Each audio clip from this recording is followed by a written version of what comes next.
We're alive. Okay, welcome. If you're here in person at the Soul Words house, please help yourself to some bagels and lox and cream cheese and what? Pastries, coffee. I have two coffees here. Don't ask what's the red cup, the blue cup. It's Chesed and Gvura. This is our second shir, Baruch Hashem, and we have visitors. We actually have visitors from abroad, not from overseas, but from over the border.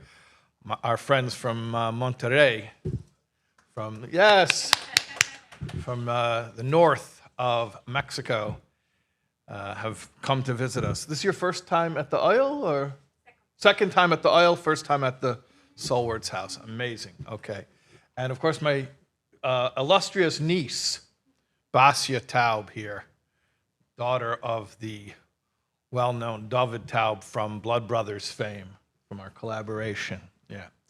Okay. So we're learning from the Likkutei Sichos Chelik Aleph, as we spoke about last week. Our objective here is to learn all of the Sichos. It's going to be quite long today. Last week was, I think, 4 pages, and it took us over an hour. And today, I think, is like 11 pages. Is that right? So it could take a couple hours. I'm not going to try to prolong it, but we'll see how it'll take as long as it takes. And the goal is we want to go through the entire Likkutei Sichos Chelik Aleph, every word of it. So some weeks the Sichos will be long and the shir will be long, and no one is compelled to stay. If you need to get up and go, you can get up and go. And if you're watching online, certainly you can pause it and go about your day, or you could use the double speed trick. Also, if you're watching online, please look in, if you're on YouTube, look in the video description where there's a link to the PDF of the Sikha. We want to thank Kahos for the text. And also there's a link to buy the physical book there as well. And you could also, for all of this, for the texts and also to see upcoming classes, you can go to soulwords.org/LS, LS as in Likkutei Sichos, soulwords.org/LS. Okay, and our objective here, as I said, is to learn the entire Sikha, every word of it. It's in Yiddish, we'll translate it, but also not just to read and translate, but to understand it, which means a couple of objectives. Last week, I spent about 20 minutes introducing what is Likkutei Sichos, so we're going to save time this week. I'm not going to do that, but I'm going to take 2 minutes to explain the objective of this class, because you can learn the Sichos on your own. Why do you have to learn it with me? We're going to try to do 2 things. One is to make sure we understand the ideas practically. What does it look like in real life, in day-to-day life? The second thing is I would like to try to identify the big ideas. As I mentioned last week, Likkutei Sichos Chelik Aleph, the Rebbe is laying out fundamental key ideas of his worldview, and I would like to identify what those big ideas are. Okay, without further ado, let's jump in to Parshas Noach. That's on page 4 of the Likkutei Sichos Chelik Aleph. In Torah, Parshas Noach, wird declared. In Torah, what's Torah? Torah are Maimorim on the Parsha from the Alter Rebbe. As I mentioned last week, and I'll mention again, the Rebbe's Chassidus is in many ways an elaboration upon the Chassidus of the previous generations of Rebbeim, of Chabad. Especially the Alter Rebbe, because the Alter Rebbe, being the first Rebbe of Chabad, was the one who presented the key ideas, the major ideas of Chabad teachings. So the Rebbe often goes back to the Alter Rebbe as a source. So here we have Parshas Noach, Torah, and there's a famous mimer. The name of the mimer is Mayim Rabim. And I'm sure that the Rebbe has a mimer. Actually, the Rebbe has more than one mimer, Mayim Rabim. But the famous, who knows what famous is? That's a very subjective term.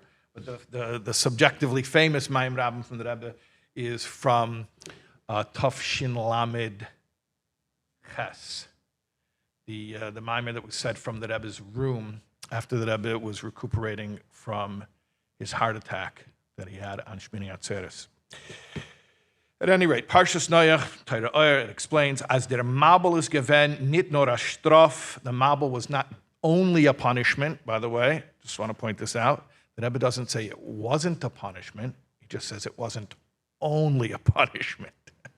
Later on, by the way, in the Sikha, it'll further even minimize the whole concept of the punitive aspect of it. But at this point, at least, we're saying it was a punishment, but that wasn't the only thing it was. It was also something else. Nor euch, but rather also an inyan from Tara, Reinigung, purification. Der Mabel hat mit Tara gewen de Welt, the Mabel purified the world. Welche is fahren Mabel gewen, an umreine, which the world before the Mabel, before the flood, was unclean because the people were corrupted. Und der Fahr ist der Mabel gewen 40 Tag and kegen die 40 Sof und Mikvah. That's why the Mabel was 40 days of rain. It lasted much longer than that, the flood itself. But the rain was 40 days and 40 nights. And 40 days of rain corresponds to the 40 measures of a mikvah, of a kosher mikvah. Der Fahr werd der Mabel angerufen, mei Noach neiche der Ruach nachas Ruach. That's why the flood is called Mei Noach, the waters of Noach. There's different explanations of why the flood is called the waters of Noach, but here the Rebbe is emphasizing the fact that Noach means rest. So Mei Noach, restful waters, they were tumultuous waters. But the point was to bring to purification, Neiche derucha, which is Aramaic for like a nachas ruach, a satisfactory experience. Dasselbe werd dort in Torah ausführlich declared. Is euch benegea daiges und tirdas von parnasa. And there it explains in detail in Torah that the same principle applies to tirdas haparnasa, worries about livelihood, about money. Welche werden angerufen meinem Rabbim viel Wasseren. Worries about making a living is called Maim Rabim, abundant waters. Schwenken sie herab bei Menschen, die in Yonim welche darfen nicht sein und peilen damit euch an Eicha derucha. So these worries about making a living, even though they seem disruptive and tumultuous, just like the flood seemed disruptive and tumultuous, or on one level it certainly was disruptive and tumultuous, but the underlying purpose is purification. And so too, Hashem gives us worries about money for a deeper reason, to actually bring out an inner peace and a spiritual growth base. Der Deklarung, so how is that so? Okay, he's going to explain. Die Deklarung wegen der Sheiches zwischen Daiges, Parnasse, Mabel und Mikvah is as I. So what's the explanation of the connection between worrying about a livelihood and a Mabel being like a Mikvah? It's like this. Der panemius dicker inyan von Mikvah is bittul. What's the real concept of a Mikvah? Just that you go into some water and you come out. The concept of the mikvah is bittul. Bittul is nullification, or we could translate it as surrender. Azoi wie der Rambam schreibt, and like the Rambam writes, where you have to look in footnote 3, Hilchos Mikvos, Perek Yud Aleph, Halacha Yud Beis, in the laws of mikvahs, chapter 11, Halacha 12.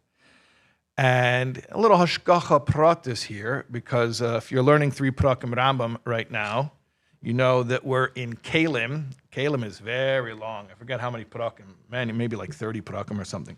But hashgacha pratis, we are going to be starting Mikvah on Friday, Beis Cheshvan, day after Rosh Chodesh Cheshvan. So we'll start Hilchos Mikvos, for those who are learning 3 chapters a day of Mishnah Torah, on Friday, meaning Erev Shabbos, before we learn Noach. So in the week of Noach, Bashgacha Pratis, this year, Tafshin Pei Vav, we will be learning Hilchos Mikvos. So there's a little connection that you can think about when you're learning your Rambam this week. Okay, so the Rambam writes in Hilchos Mikvos, and he writes it at the very end, by the way. So we won't actually have this halacha in the week when we're learning Noach. What's up? Okay. We won't actually have this halacha in the week that we're learning Noach, but we'll start Hilchos Mikvahs in the week that we're learning Noach. Okay. The Rambam says, Sheyitbel b'mei adas hatoher. Soll sich Teiva sein in die Wasseren von reinem das. That Tefillah is also, immersion is also immersing your mind in clean knowledge, pure knowledge. Der Rebbe darf am Mikvah halten 40 Sa, was das ist die Mas shekol gufa elebohen. That's why Mikvah is 40 measures, 40 Sa, which is the amount that the body can be covered by. Das heißt, was sie nehmen dem ganzen menschlichen Körper, the amount that surrounds an entire human body. Und Tefillah is dieselbe Eis wie habittul. Tefillah, which means immersion, is the same letters as habittul, the nullification, with the definite article, the nullification. Not just plain old nullification, because you could become nullified to something that's not worthy of being nullified to. But habittul, the nullification to the right thing, bittul to elikus, meaning when you become nothing in order to become one with the everything. Das heißt, als der bittul, was geht raus von sein Ich, peult in en aliyah der Heubung, as wird taklit kedusha. That means the specific type of nullification where he goes out of his ich, his personal ego, and he is elevated to holiness. See, you're mevatel yourself, you're surrendering to something worthy of being surrendered to. And then you become one with it, and then you become elevated. It's a beautiful experience. Okay. But remember how it started. It started because of worries about financial instability. Okay.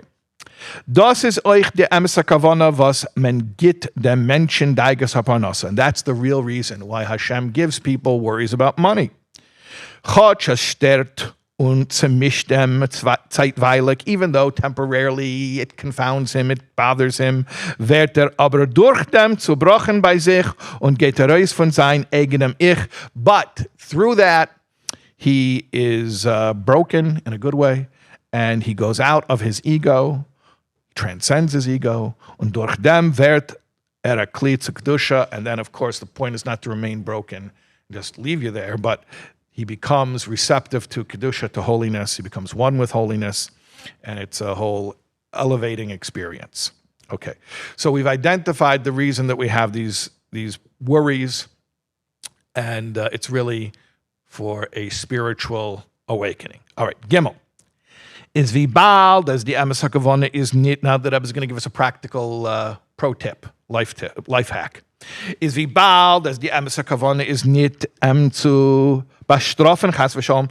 Since the real purpose is not to punish him. Remember, I said earlier that Rebbe said that the Mabul was not only a punishment, it was also a punishment, not only a punishment.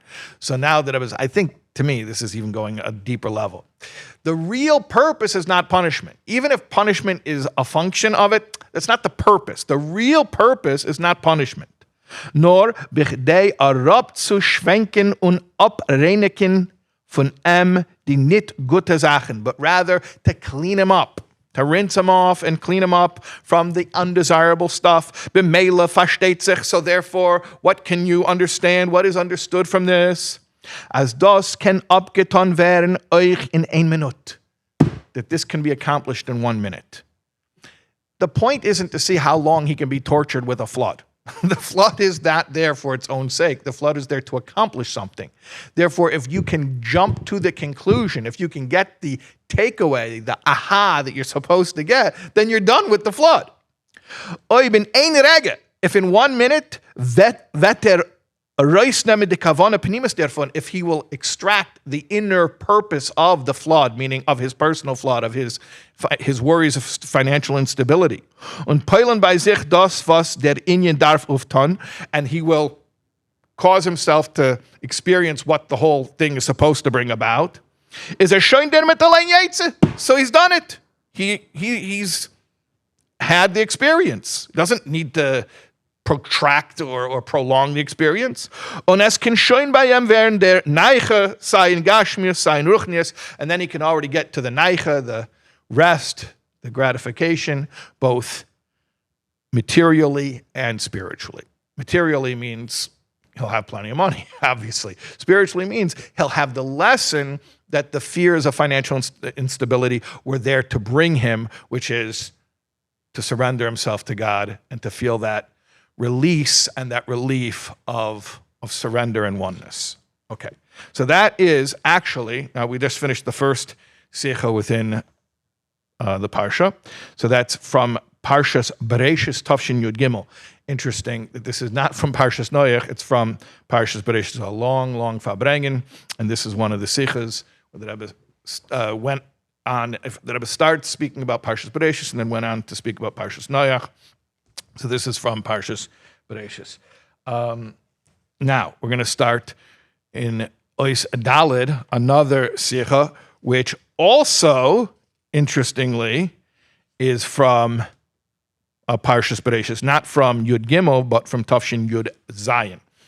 And actually, the next two Sichas are from Parshas Bereshis. Okay, Ois Dalid, on the second column of page 5. Die Maimas Denim, Beise Wasseren von Mabel, werden eingeteilt in zwei Teilen. Aleph, Tem Rabba, Beis Arubas HaShamayim.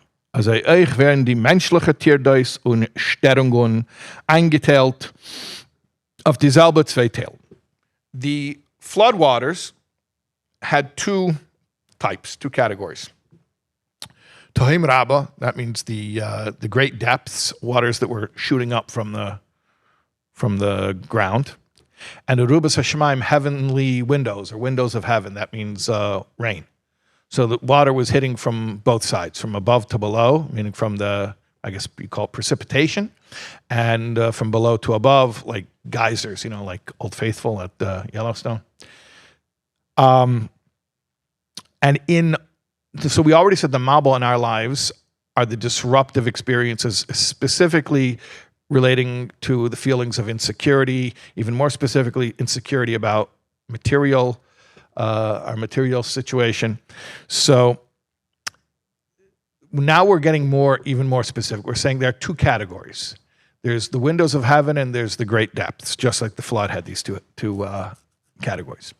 Tohim Rabba, a großer Abgrund, meint die Tierdes von Gashmiesdecke niedrige in Jonem, Tierdes Hapanosen no sei weiter.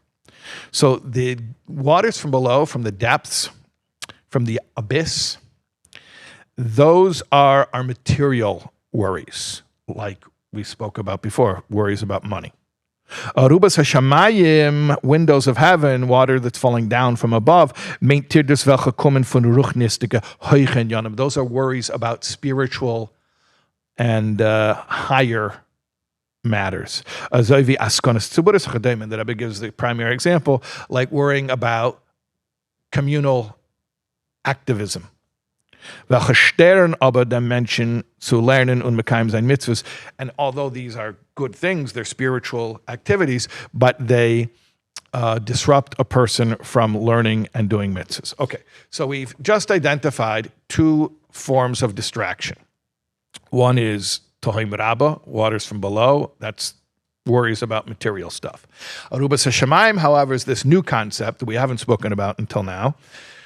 Spiritual activities that are good things, and that I was going to say they're good things, but they're taking us away from what we need to be doing. So it's a very interesting subject. We're going to speak about when something that's a good thing, it's a spiritual thing, it's for the greater good, it's for the community, but it's having an effect on us that's not so healthy.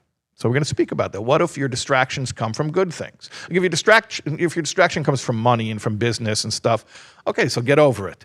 But what if your distraction comes from I'm running a tzedakah, I'm collecting money for widows and orphans, I'm doing something good, or maybe even, this is the Sichos before Mivtzah Tefillin, but let's say, I'm saying chronologically when it took place, but let's say I'm standing on the corner and putting on Tefillin with people, okay? So how do I contextualize that when my spiritual pursuits start to become a preoccupation that actually distract me from my davening and learning. Okay. And this is a real, I hesitate to say it like this, but this is a common Lubavitcher complaint, right? My mivtzayim is distracting from my davening and learning. Okay. Now, true, we have to be involved in communal affairs and helping others. Aber das darf nicht stören zu lernen Torah und mekayim sein mitzvahs, but that should not oppose, it shouldn't complicate our davening and learning. Warum der Inyan von mitzvahs is, as durch sie wird v'yatem et vegem Hashem alekechem chaim kol chamayim. The purpose of mitzvahs is that through them we cleave to Hashem and we are truly alive. Zij verbinden den Menschen, welche is mekayim die mitzvah, mit dem Eibishten. They connect the person to Hashem. Und durch dem wird nimshach zu göttliche Chayes, and then he receives godly vitality. Aber ob es fällt in dem, als was ist der Uftuf von sein Vernehmen sich und die alle Sachen, beschaß tut nicht das, was steht in Shulchan Aruch. But if the point of mitzvahs is to connect us to Hashem, so then what's the point of your communal activism if it's taking you away from doing the things it says to do in Shulchan Aruch, in the code of Jewish law, basic halacha? We're not even talking about like extra stuff, quote unquote, extra pious stuff. We're saying basic halacha. Like, I hesitate to say this, I don't want to call anyone out, but like for a man davening with a minyan, that says it in halacha, right? So if your askanas tzaburis is taking you away from davening with a minyan, so I'm not saying what to do about it, I'm just saying that's a relatable conflict, no? All right, so those are Arubas HaShamayim. Das, was teinet, as is vernommen mit Arubas HaShamayim. Now this, that he's going to argue, but I'm dealing with Arubas HaShamayim, I'm dealing with heavenly stuff, I'm doing important stuff. Mit ruchnistic inyanim, spiritual stuff, is a tos. That's a mistake, says the Rebbe. He's going to say, I'm sorry, I couldn't daven with a minyan because I was dealing with whatever. Askonas tzaburis. Die dozakataina kommt nicht von Nefesh olakis, and I got news for you, buddy. That argument does not come from the godly soul. Basic Tanya, you got two souls. Nor von Nefesh abamis, it comes from the animal soul. Die beste Reihe of them is, and what's the best proof of that? As wie bald as das is a ster zu limara Torah kiyama mitzvahs leiten din von Shulchan Aruch, that it's causing a disruption to learning and davening as dictated by Jewish law. Is das sicher ein Inyan, was is hepech von Kedusha? So that's certainly something that goes against Kedusha. In other words, yeah. Oh, what if you have two mitzvahs? That's a classic question. What if you have the Isaac b'mitzvah pater min a mitzvah? Yeah, so then halacha will dictate which mitzvah to continue with and which mitzvah not to do. But here we're talking about where halacha did dictate already that he has a certain obligation, and he didn't do what halacha dictated to do, but he has an excuse. I'm not going shopping. I'm not going making money. I'm doing something spiritual. I'm, I don't know, giving a class. Yeah. Und wie bald es das ist hepech von Kedusha, ist Chotscher, ist doch derweil vernommen mit Arubas HaShamayim, aber seif kol seif, geht Rachmona letzlan niedrige und niedrige. Now, says the Rebbe, this is scary actually. Because his Arubas HaShamayim, his spiritual affairs, took him away from doing what halacha tells him he's supposed to do, it's going to be nishtalshal, it's going to evolve or devolve, as the case were, into lower and lower stuff. Bizas fun Arubas HaShamayim vert tahim rabba. That from Arubas HaShamayim is going to become tahim rabba. In other words, his excuse for, I'll keep harping on davening with a minyan because it's just an easy, convenient example, but there are plenty of things that Shulchan Aruch demands other than davening with a minyan.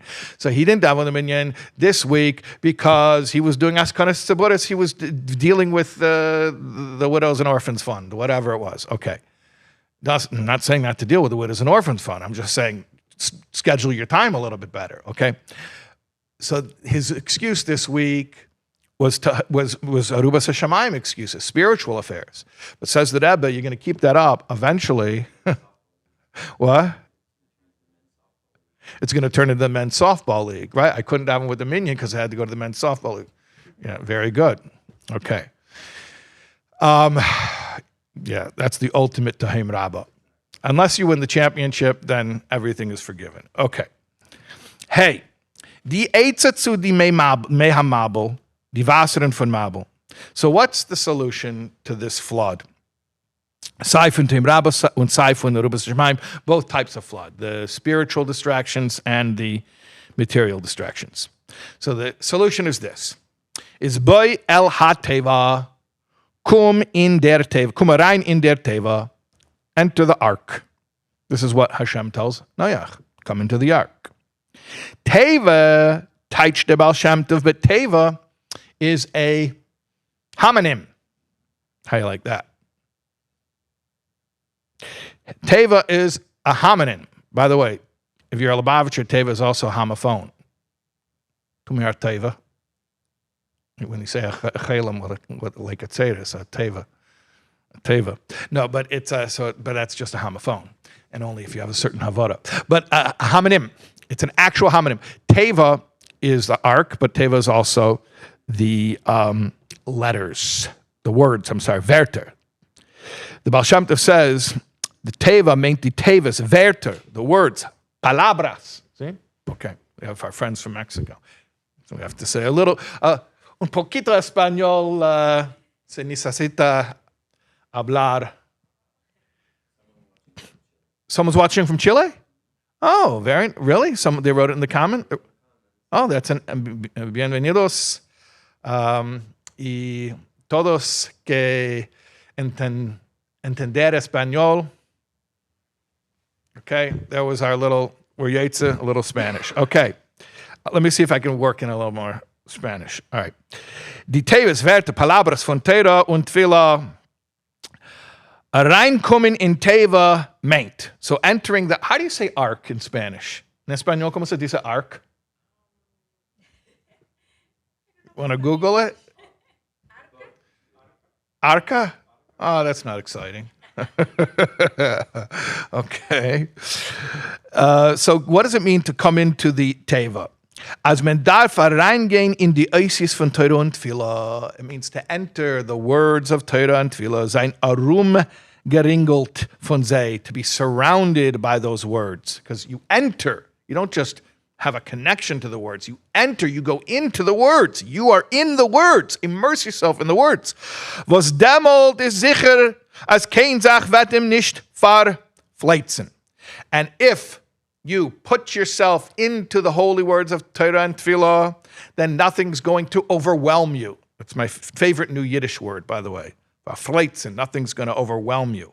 Und der Noach ist Tzadik mit seiner Bnei Bayis, wollen bleiben ganz, and Noach ist Tzadik, which means you in this case, and your whole family are going to be fine. You're going to be intact. Der Far is der Seder Hayeh. Okay, so we know now the solution is immerse ourselves in the words of Torah and Tefillah.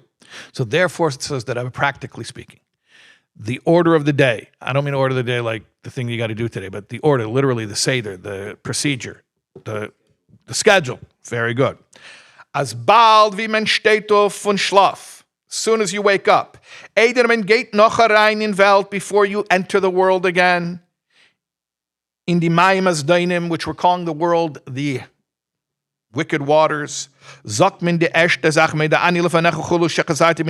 first thing you do is you thank Hashem for giving back your soul. It is made as das Leben von sein Neshama is nor von dem Eibishten. He admits that his life of his soul is only from Hashem.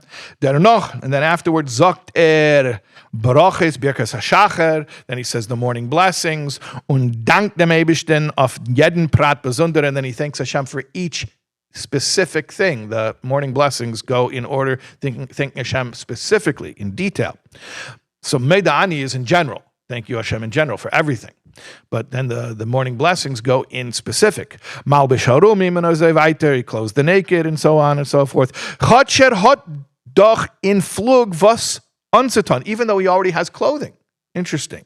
He already has clothing, so why is he making a bracha, thanking Hashem for giving him clothes? Is was meint die bracha malbish harumim? Why are you thanking Hashem for giving you clothes? Und sei euch die übrige brachas and the other brachas, nor val ezel chochem areyes hanoiled, but rather because who is wise? One who sees what is born. Okay.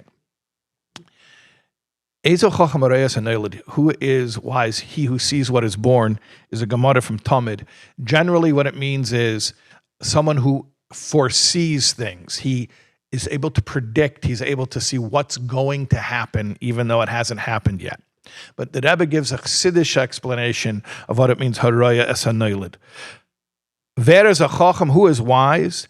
Der was zet wie als werd neulid beschaffen jeder Rege ma'ain liyesh. Someone who sees what is born, meaning that reality is being born, something from nothing at this second. And those who were learning with us last week, who learned the Bereishis Sicha from Chelek Aleph, you remember the whole point was that Bereishis Azayvi Mishtal Tzechavek, that the point was on Shabbos Bereishis to set ourselves up with the attitude, with the insight that Hashem is creating everything, something from nothing at every single second. And that is life-changing because it'll change our entire experience. We're going back to that concept. Clearly, this is a fundamental concept in the world, in the Rebbe's worldview. This concept of, you can know it intellectually. Yeah, Hashem creates the world, something from nothing, every single second.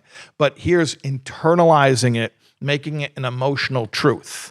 Okay, so Ezu Chacham Arayas Anelid, who's wise, one who sees what is born, means a wise person goes through life understanding that the world in front of him is being created this second, something from nothing. Weiß, dass etliche Rege wird der Yesh nishava von Elokus. He sees that at this very moment, everything's being created from godliness. And how's that going to affect him? We know from last week how it affects him. We said last week that he won't see a conflict between what Torah demands and what practically he needs to do. And a similar thing here, but we're focusing more on, again, on the idea of conflict, about making choices, Arubas HaShamayim, spiritual stuff that distracts you, and Taim Rabba, material stuff that distracts you. So similar as last week, but even more in detail. Zoivia State and Zoya. Okay. There's a little side point here about what does it mean to thank Hashem for all the things in our morning blessings, even though we have those things already. In other words, like, why are you thanking Hashem? You know the famous old joke about, I'm not going to tell the whole joke, but don't worry, God, I already found a parking spot. I'm not going to tell the whole joke. But the point, you can go Google it. The point is, I already have clothes. Why am I thanking God? I already have the clothes, right? So there's a story, or it's not even a story, it's just a fact that's brought in the Zohar.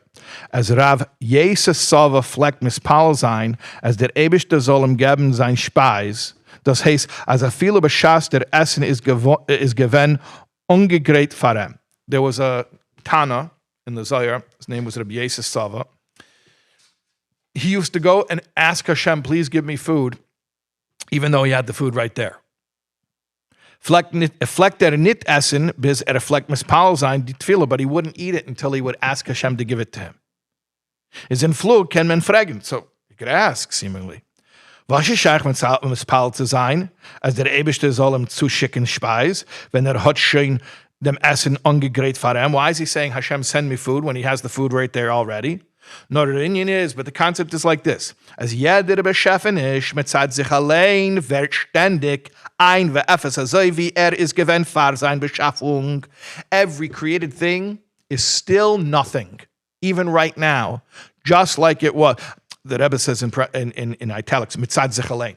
On its own, on its own means without Hashem forcing it into being. But on its own, every something is really a nothing, even right now, just the way it was before it was created.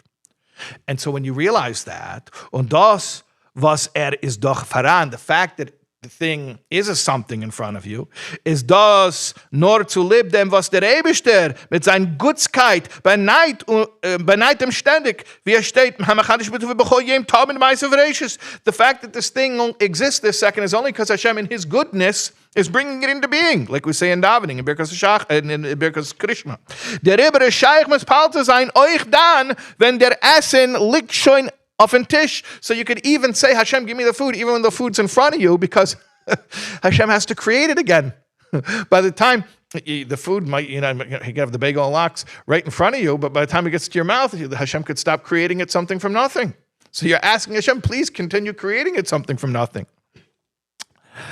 Und soll euch bei anderen Hitztorchesen, and same with other needs, not just the bagels and lox. Weil die Speis, welche is gewähnt mit der Minute früher, ist doch mit seinem Atzme schon geworden ein Effes. The food that existed a minute ago, it's gone. It's already nothingness. It disappeared into nothingness. Dafür der Rebbe misspalt sein zum Eibishten, as soll das benein, kede soll haben, was darf. He has to daven to Hashem at this moment that the bagel should exist in front of him. Okay, we're describing an attitude. The attitude is he recognizes that nothing in the world is ontologically independent. It does not have autonomous existence.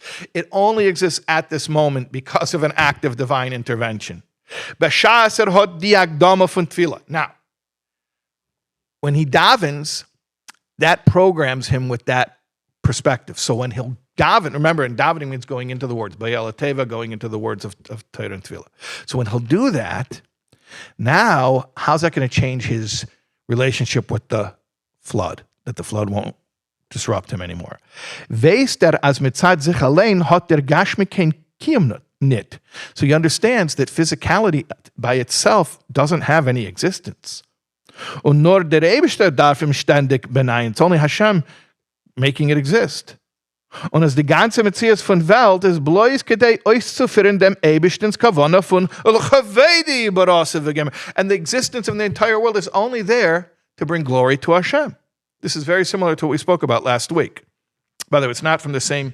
I told you this is from a Bereshis, Shabbos Bereshis Verbringen. This is from Shabbos Bereshis Tavshin Yod Zayin. Last week was Shabbos Bereshis Tavshin Tes Zayin. So it's a year later. But it's a Bereshis theme, okay, even though we're learning it in Parshas Noach, and it's related to the flood.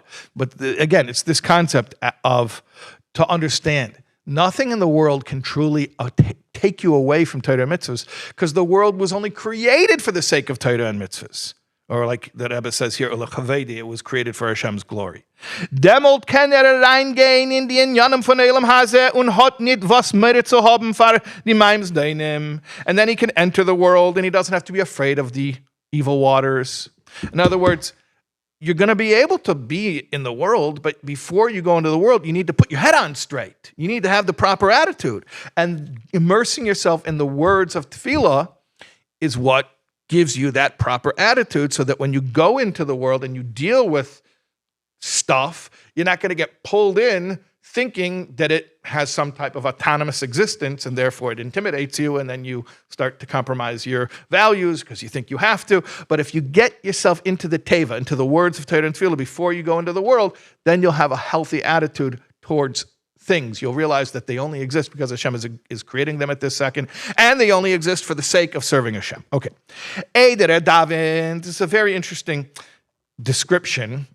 I hesitate to call it this way because it might, to some people, sound crass, but this is a psychological analysis of the effects of prayer.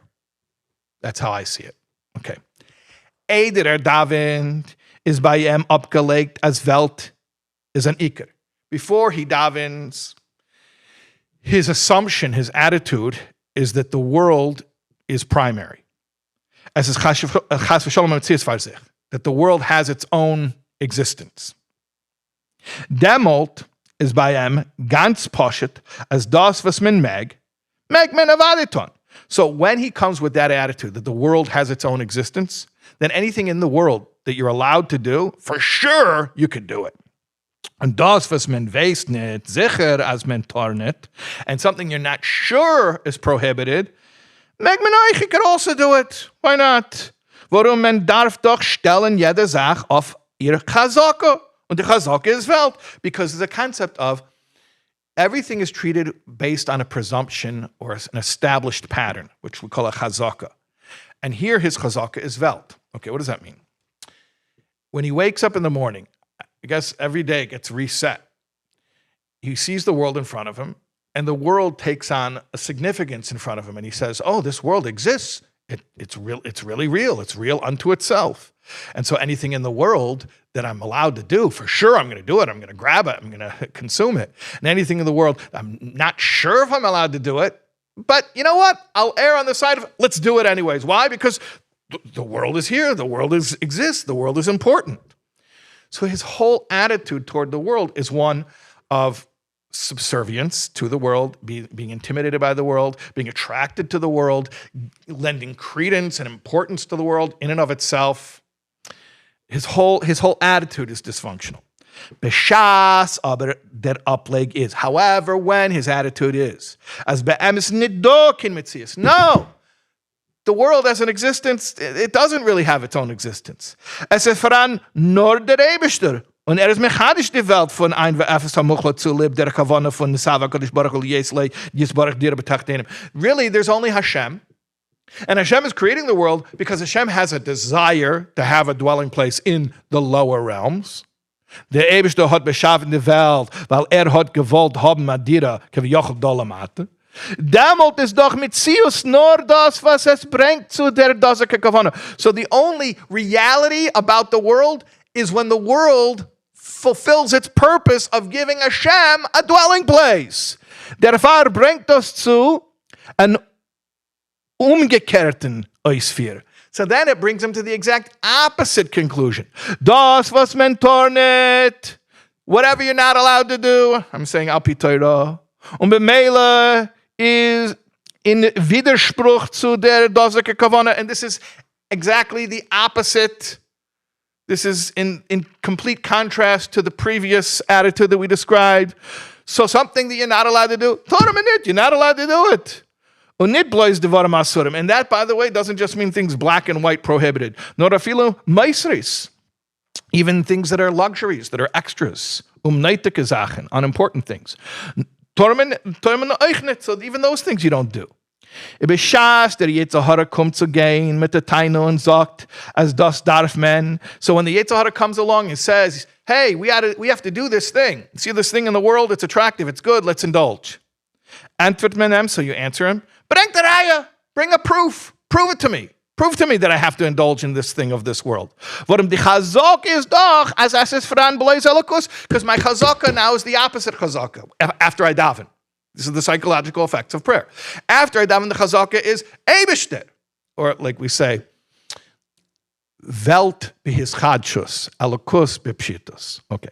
Mele is doch hameitzi mechaveri olavaraya. Like we say in monetary laws. Der welcher will etwas reis bekommen von dem Zweiten, muss bringen die Reihe, as is gerecht. If you want to extract, like they say, possession is 9/10 of the law. If you want to extract something from somebody else, you have to bring the proof. So now the chazaka has been reversed.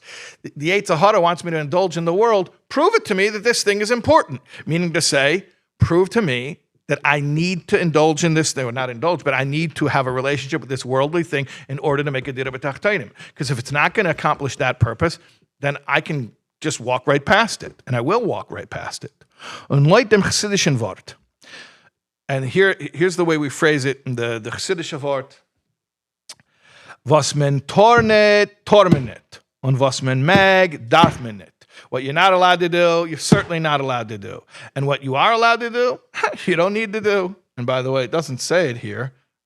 The footnote, there's no footnote here, but that's a hayem yem. It's the hayem yem from Chof Hey Adar Sheni. It's one of the things that Mordechai learned from the Baal Shem Tov. Mordechai from the Langer Brief. Und das ist der Inyan von Bayala Teiva, reingehen in die Teivas von Torah und Tefillah, and this is what it means to go into the words of Torah and Tefillah. Sein ständig herumgeringelt von sein, to be totally immersed, or constantly immersed in them. Und Beshas bei ihm wird abgelegt, als der Iker Metzias ist Torah und Tefillah und alle andere Sachen seien nur zu lieb dem, der Molt ist Chotschafilo, ist sich äußig in Gashmitz verchullo, weil man darf doch haben mit einem gesunden Guf, wird das selbst ein Aveda oder ein Inyan zu lieb Aveda. And when he has the proper attitude that the only reality is Torah and Tefillah, and everything else only exists for that sake, then even though he will deal with the physical world, because the Rebbe says, after all, you have to have a healthy body, but then even that is an Aveda. That is a way of serving Hashem. Actually, the Rebbe gives two options. Wird das selbst ein Aveda, oder ein Inyan zu lieb Aveda. The dealing with your physical needs, either itself, this is the higher level, it itself is the avodah, or at least it's one step removed. It's tzulib, it's for the sake of the avodah. These are two, elsewhere this is explained at length, the idea of where the physical thing itself becomes a manner of knowing Hashem, and then there's like one notch removed, when it's Maisecha Yu L'Shem Shamayim, where you're doing it L'Shem Shamayim. It's still Maisecha, but you're doing it for the sake of Hashem. Okay. Die einzige Eitze, wie soll Pater zu werden von die Mabelwasseren, sei von dem Rabo und sei von Erubas Shamayim, is Bayala Teiva. So the only solution to being immune from both types of disruptions, both the material disruptions, like we said, is worries about material insecurity, and the spiritual spiritual distractions, which we said before, are holy excuses that we use why we were unable to fulfill the dictates of Jewish law. The only way to immune ourselves from that is enter the Teiva, the ark / words of Torah and Tefillah. Demot hat nit kein Scheich zu kein Sach, was is nit kein Inyan von Kedusha, then he won't have any relationship with anything that's not holy. Wow. Und alle seine Inyanim und bei der Definition werden bei ihm ausgestellt in den Eifen von Bechodrecha, and everything that he has and he does is going to be in a manner of knowing Hashem in all of your ways, like Shlomo Melech says in Mishlei, in Proverbs. Okay, next, Sicha. Now, you might think, all right, I got it. The Rebbe wants me to totally immerse myself in Torah and Tefillah, and I got to cut out a lot of stuff that I've been doing because it's been distracting me. Okay, so don't go to that extreme. We're going to now come back to center. All right, Vav.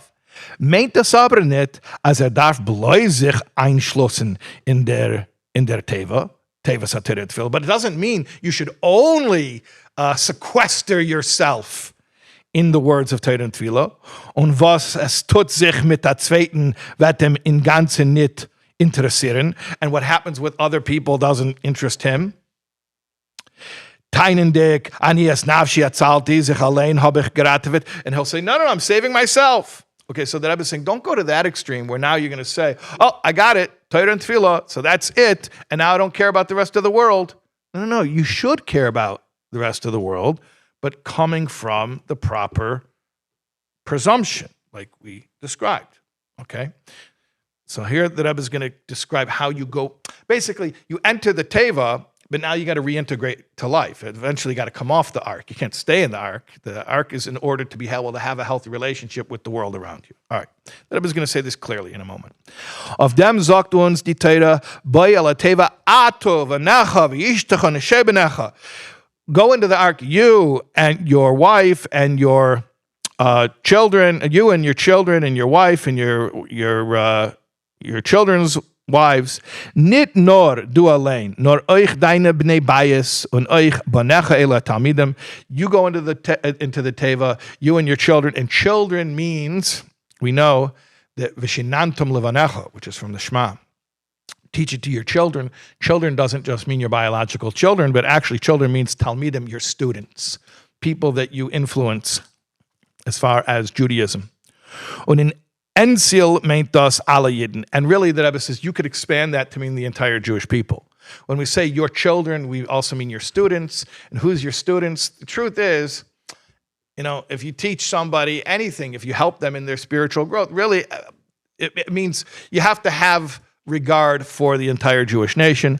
Was das geht rein in dem Klal von Ishtecha oder von Benecha, warum Isha ist der Inyan von Mekabel, und ja, der Yid ist doch bechenes Mekabel, was ein Yid ist Mekabel von Zweiten, warum alle Yiden sein, na kema acha Shlema, ein ganze Gestalt, or like, you could also say that every Yid is Ishtecha, is your wife. How's your wife? Every Yid is my wife, because a wife means a Mekabel, and every a recipient, like a student, someone that you influence. And ultimately, because of this concept of the Yidden being a koima achashlema, one integrated whole, so everyone has something to offer everyone else.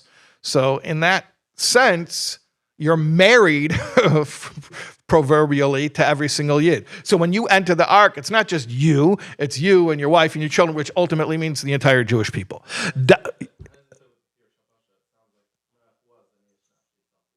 Yeah, but we know one of our criticisms of Noach is that he didn't save the rest of the world. Yeah, so and the Rebbe doesn't explicitly answer. That's a great question. The Rebbe doesn't explicitly answer that question, although I think he kind of hints to it in a moment when he says that was before Matan Torah. I think. Okay. Let's see. Darfst du sie allemin reinnehmen in der Teiva, das heißt, du darfst wirken und Maschpia sein auf alle Jiden, als sie sollen reingehen in die Teivas von Torah and Tefillah, which means you have to influence every single Jew that they should also enter the words of Torah and Tefillah. It's not just you go into Torah and Tefillah and now you've accomplished. You daven, sure, but did another Jew daven? And if not, can you help them? Can you lead them to davening? A filo far Matan Torah. Okay, so this is what I was talking about. Even before Matan Torah, was man hat gekannt haben Tos und meinen, was geht mir an, fahre zweiten, anies nafshi etzalti, is a filo demolt hat der Rebischter gesagt, neichen, bei Ato, v'gemer, ishtach v'gemer. So even before Matan Torah, Hashem told Noach, bring your family. Okay, Takya wasn't the whole generation, but for these purposes, not just you by yourself. Even before Matan Torah, Hashem told Noach, bring others. Befrat noch Matan Torah, especially after Matan Torah. Why? What's the difference? Noch der Arvus von Arvis Moav. After the guarantorship, there's a little pun, by the way. The plains of Moav is where we took on the guarantorship. Where each Yid, like it says, called Yisrael Rebenzeh, each Jew is a guarantor for the other. Like if you sign up for a loan and you don't have enough money or enough credit, so you never have enough money when you sign up for a loan, but you don't have enough credit, so you have a guarantor who says, I'll back you up. Was kol Yisrael Rebenzeh ken men avade nit yet sein mit sich allein. So for sure now, after Matan Torah made us guarantors of each other, you can't just say, I saved myself. No such thing. Der Matze von zweiten Jiden darf anrühren mit an Emes und in a Pneumius. The situation of the other Jew should affect you deeply and sincerely. V'ferdemont, like we mentioned earlier, seine alle Jiden a koima achas, the Jewish people are one structure. Und so wie in menschlichem Körper ist der Gesund von ein Ever verbunden mit dem Gesund von dem zweiten Ever. Like in an organism where one limb's health affects all other limbs. So is euch in der Koima Shlema von Knesset Yisrael. So too with the Jewish people. So there's no such thing as saying, you know what? These people are crazy, they're spiritually sick, they're dysfunctional, but you know what? I'll have my own spiritual health and I'll spiritually quarantine myself and I'll be okay. There's no such thing because you're inherently connected to these people. So the fact that you're allowing them to languish, and even though you sequestered yourself in a quote unquote spiritually safe place, but you're connected to them. So it's like you're ignoring an infection in one limb of the body and pretending that it's not going to spread. You have to deal with it. This is also a fundamental concept in the Rebbe's worldview. You cannot sequester yourself from other Jews thinking that you're gonna, out of sight, out of mind, you're gonna write them off. Who are you fooling? The Jewish people are inherently interconnected. So when one part of the body is languishing, it has to be addressed. And ignoring it or putting it off or pretending they're not part of us. Well, you could say that all you want. They're still part of you, and you're going to have to eventually address it. Der geistige Gesund von ein Jeden rührt an dem zweiten Jid. The spiritual health of one Jew affects another Jew. This is really, really, really super fundamental to the Rebbe's worldview. So even though we just said, Bayala Teiva, immerse yourself in Torah and Tefillah, and don't get all immersed in the world until you have your head on straight, you might go think, oh, so that means I should totally just insulate myself in my own spiritual world, my own little bubble. The Rebbe is saying, no. You should insulate yourself as a preparation for going into the world and dealing with others, but ultimately, you have to leave the ark. And the Rebbe is going to say it very clear in a moment. B'meila b'shaser tut nit mit jenem felt es b'meila euch in em allein. If you're not helping the other Jew to deal with what's lacking in him, it's a lack in you. Very important concept in the Rebbe's worldview. When you're helping another Jew with his spiritual health, you're not doing him a favor. Ultimately, you're doing yourself a favor. You're not so noble. Don't give yourself such a pat in the back. We are all interconnected. So there's no such thing as it not affecting you. It will affect you, and therefore we have to address it. Okay, Zion. Das, was man sagt, als man darf peilen euch auf andere Jiden, ist befragt euch die Bnei Bayis. Darf man das dann nicht glatt von jeder wegen, nur man darf Tage sein, reingetan in them. Now this that we have to affect another Jew, especially your family. I know a lot of people say, the last person that I could affect is my own family. The Rebbe is saying, especially your family. You have to do this not just to Yetzazayin, to be, to do your, in a perfunctory way, to do your obligation. Because the Rebbe just said, you got to do it. Okay, fine, I'll check the box, I'll do it. No. You have to really be into it. You have to really care about it. Wie der bewusster Wort von Rebbe Rashab, Nishmase Eden, like the known aphorism, saying from the Rebbe Rashab. Here's the saying of the Rebbe Rashab. Wie legen Tefillin jeden Tag is a mitzvah der Reise of jeden Yidden, just like putting on Tefillin is a biblical commandment on every Jew. On Unterschied sie a Gadol b'Torah, sie a Pashut Mensch, whether he's great or simple. Azoi is euch a choiv gamer of jeden Yidden, trachten jeden Tag, so too, equally, in the same manner. It is an obligation on every Jew to think every day, l'chol hapachas a halba shah, at least a half an hour, can do more, wegen dem chinuch von Kinder, to think every day at least a half an hour about the education of children. Und ton als was is bekeich und afilu iber de keich, and do everything in your power and even beyond your power, because we have Hashem, so we can do beyond our power. Zu peilen by die Kinder, to affect the children, as they sollen gain in dem derech was men der zit sei, that the children should go in the way that we are raising them. Okay, in Flug, so the Rebbe asks, seemingly, Farvas hat der Rebbe nicht Maseden der Mann die Mitzvah von Tefillin dafke. Why did the Rebbe Rashab compare this to Tefillin? What's the specific connection? I mean, he says, just like there's a obligation to put on Tefillin every day, there's an obligation to think half an hour a day about the education of children. Okay, but there's a lot of mitzvahs that there's an obligation to do every day. So why specifically Tefillin? Es seien doch voran noch andere mitzvahs. There are other mitzvahs.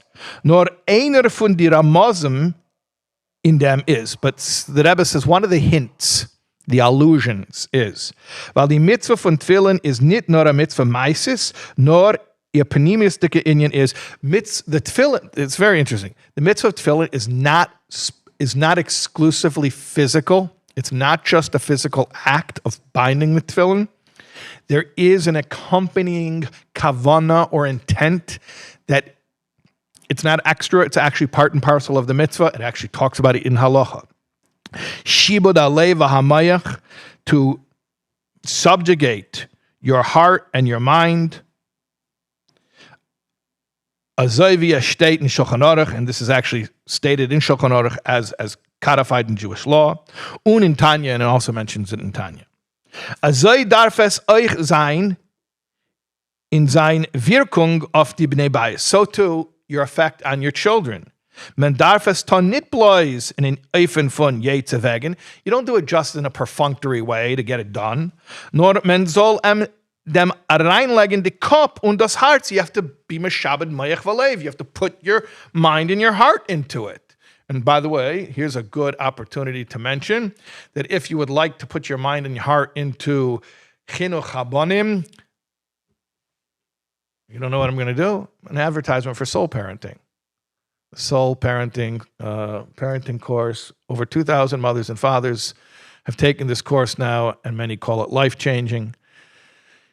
We have Torah-based spiritual principles for educating children. Parents of kids of all ages have taken the course, and it's changed the way that they relate to their children relate to them, and changes the whole energy in the home, makes everything peaceful and happy and smooth. Baruch Hashem.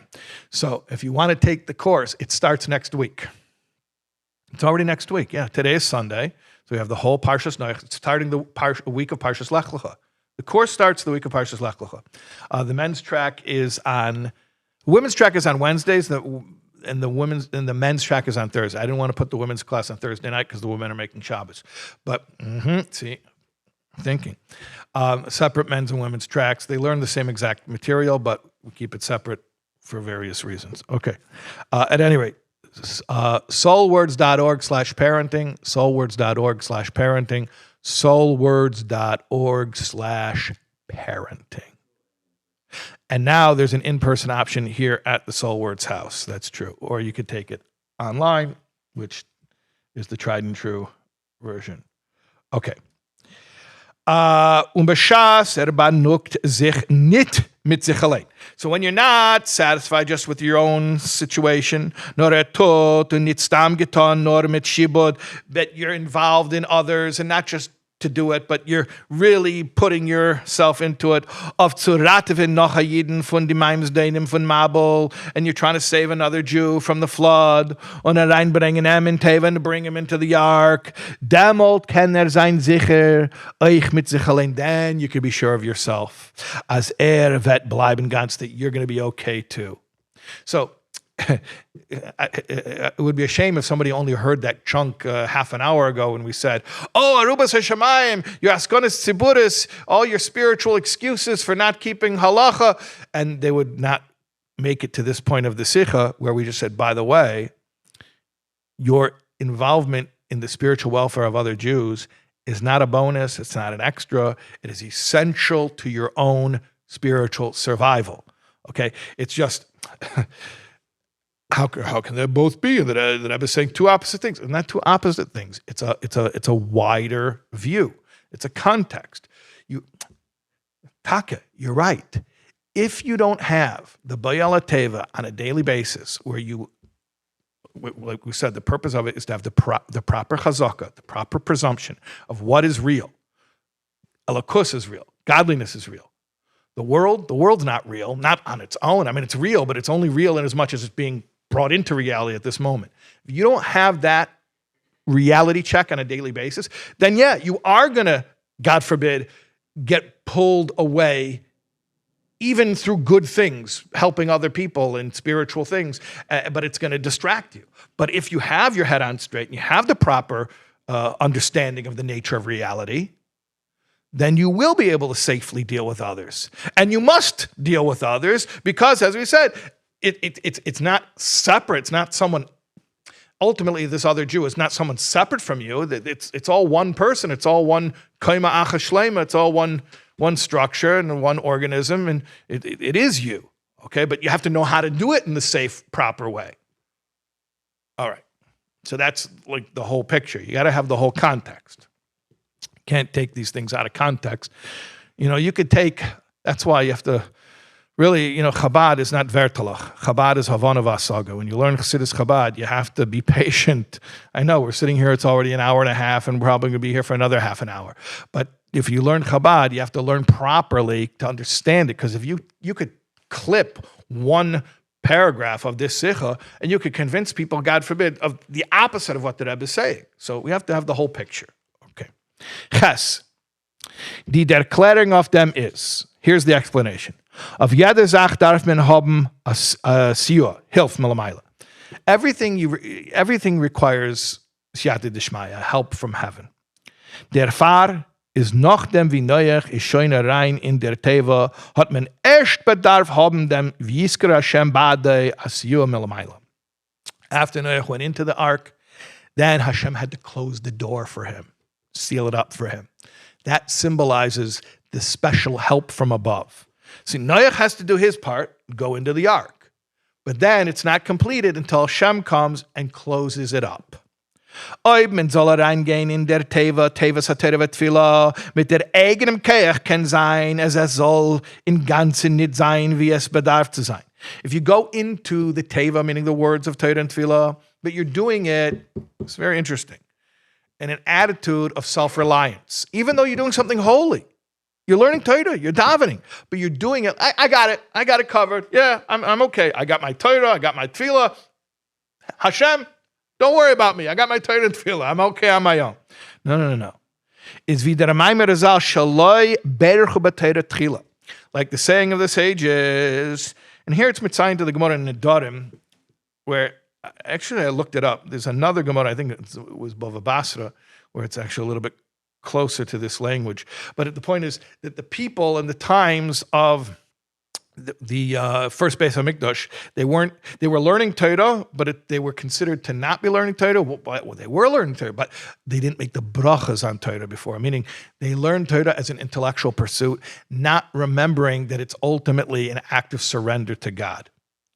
Was der Main davon ist, was in der Birkas HaTorah sagt man, asher chulu v'nosan lanu es Torah sei, man verendigt neusin HaTorah, was neusin ist Lashon Heuve, das heißt, weiß, als die Torah bekommt von dem Eibishten. In the blessings of Torah, we acknowledge that the Torah is Torah Sei, Hashem's Torah, and also Noisein Torah, Hashem is giving. Not just He gave the Torah, but He is currently giving the Torah. Aber Shaloi Berach b'Torah Tchila meint, as lernen the Torah hat man vergessen, chas v'shalom auf dem Noisein Torah. It means you can learn Torah and forget the Noisein Torah. You can learn the intellectual concepts and disconnect it, God forbid, from God Himself. It just becomes an intellectual pursuit. So that's what it means when you enter the ark, let Hashem seal it up for you. It means even when you immerse, because a person could ostensibly say, you know what, before I go into that crazy world, I like to sit down and have a shir and I learn and it helps me. It's my self-care and it gets me settled and then I feel good. But it could be, God forbid, completely secular. It could be sitting down, learning Gemara, as an intellectual pursuit, as his quote-unquote self-care, and it could literally be completely secular. It could be divorced from this idea of, no, I'm doing this to surrender to God so that when I go into the world, I'll be there with Hashem's support. I'll be there as a servant of Hashem and not there on my own. Okay. Same thing with davening. You could learn Torah and divorce it from Hashem. What about davening? You could divorce Tefillah from Hashem? The Rebbe says, you could. Ken sein is men soll davenen, aber der davenen soll nicht nirgisch werden bei ihm und soll nicht peulen auf seine alltägliche Inyanim. Sollen sein, wie es darf zu sein. You could daven, and what does it mean it would be disconnected from Hashem? It won't affect the way you live your life for the rest of the day. Was das ist der Iker Kavana von Bayala Teiva, but the whole point of Bayala Teiva is how it's going to affect you for the rest of the day. Nicht zu verbleiben in der Teiva. Don't stay in the ark. Nor rausgehen der noch in Welt und machen Welt für dir zum Eibishten. No, after you leave the ark. The point is to go into the ark, to leave the ark, go into the world, and make the world a place for Hashem. Or, lahavdil, like I heard somebody say about recovery, about AA. He said, Bill W. said, we didn't get sober in order to go to meetings. You go to meetings in order to have a life and to be involved in the world. Practice these principles in all of our affairs. Okay. Which people?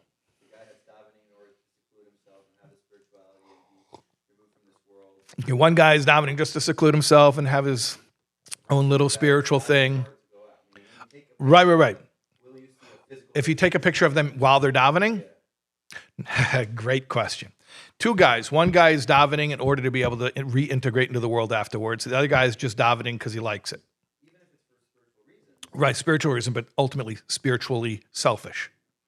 Okay, if you take a picture of these two guys davening, will you see a difference? No. I do not believe you will see a difference. When will you see the difference? In their reintegration into the world, in what they do after the davening. Now, maybe in their heart of hearts, there would be obviously there's a difference because they have different intentions while they're davening. But if you look at them outwardly, they look the same.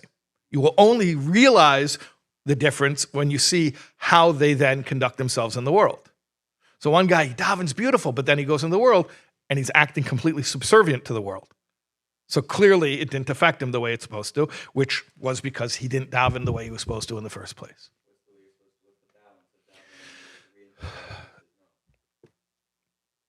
The purpose of davening is to, like we said, to remind yourself of the nature of reality, that it's all elikus. And if take, it indeed is all Elokus, then the ultimate expression of that is even the world, which is Elokus, has a purpose, and I have to do my shlichus. I'll use an expression that we were used to hearing, even though the Rebbe doesn't use that exact word here in this Sikha. And I'll go out into the world. The Rebbe calls it making a dira b'tachtenim. So if I was truly davening to immerse myself in Elokus and have a proper, healthy worldview, literally worldview, how I view the world, that will reveal itself in a feeling of duty to be in the world, but to be in the world not for what the world can do for me, but what I need to do for the world in making it into a dira b'tachtenim. Okay.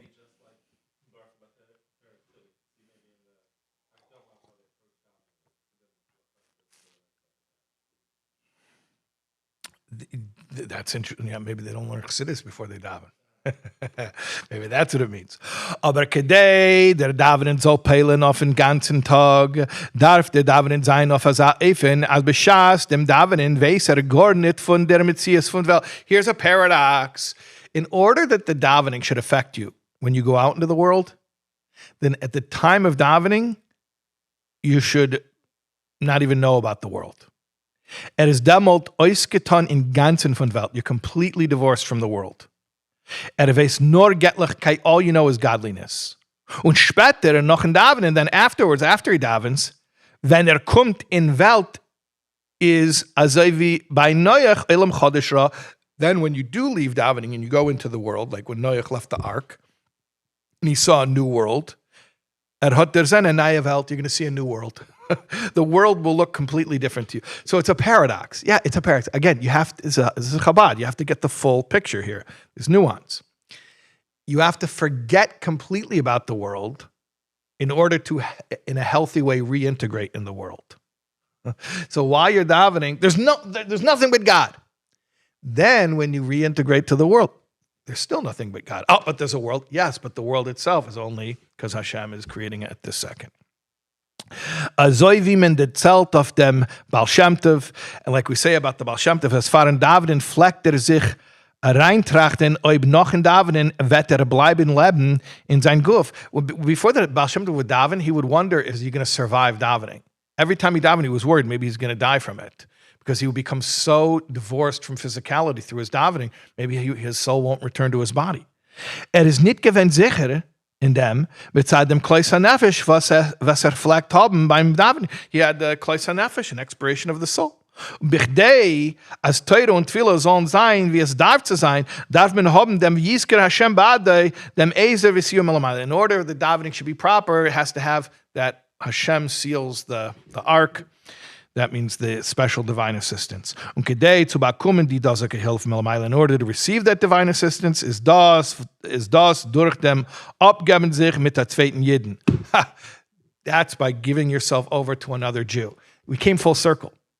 You understand? This is like imen chochma in yira, imen yira in chochma, imen kemach in Torah in kemach. This is one of those full circle things. If you can't get a job, you don't have experience. But you can't get experience without a job. All right.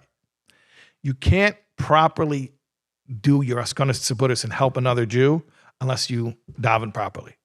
But you can't daven properly without the hagdama, the prep work of dealing with other Jews. Demolt is wie die Razal sagen auf dem Pasuk, mehr nicht schneem Hashem. Then it's going to be like our sages say on the verse. It's a verse from Mishli, but I know it from the Hagdama Samalakit from Tanya. That's where I know it from. That Hashem illuminates the eyes of both of them, the teacher and the student. As euch bei wird lichtig, und dann ist der bei aller Teiva wie es darf zu sein. That when the teacher teaches the student, not only is the student's eyes illuminated, but the teacher's eyes are illuminated. You never understand something as well as when you teach it. That's simple education, but also spiritually, that when you give yourself away to the spiritual welfare of another, ultimately that's the greatest thing you can do for your spiritual welfare.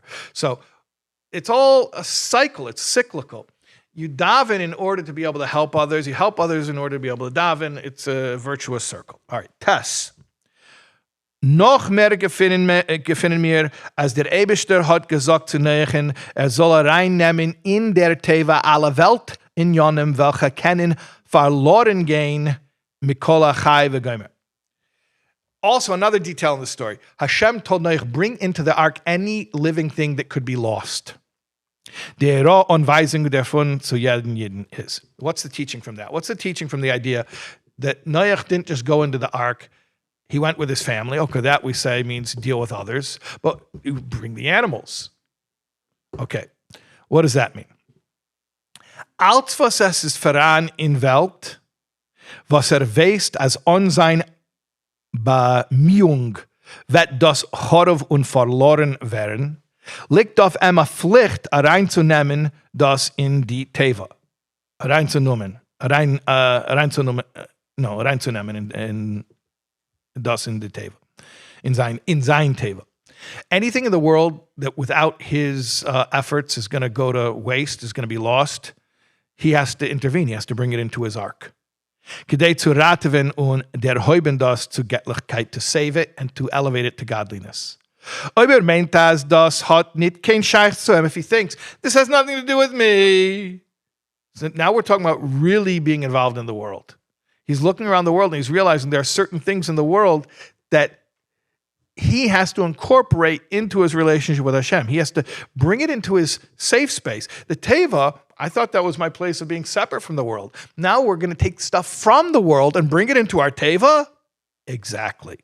Is das kegen dem Yesoid von Hashgacha Pratis? If you say there's something in your life that you're not going to save, you're not going to preserve it on the ark, you've just denied in divine providence. As wie bald der Eibishter hat so geführt, as weiß von der Metzies, because Hashem orchestrated it that you know about this thing. As Azazach is fran, that it exists. Und as onsein Bemühung wird das Chorov und verloren werden, and without your intervention, it's going to be lost. Is das sicher zu lieb dem, kedei soll das mekarev sein, mekarev und meila sein. It's in order that you should bring this thing close to Hashem and elevate it. So it's very interesting. What does that mean? I actually remember learning this sikha probably 30 years ago. Yeah, close to 30 years ago. With a guy who had just become religious. I mean, a year or two previously become fully religious. And he had a big conflict. I remember this distinctly, learning this sikha with this person. And his thing was that he was very, very into guitar in his non-religious life. And I guess to a point where it was like part of like not good things. And I was learning the sikh with him, and he said, I realized from this that, I was conflicted.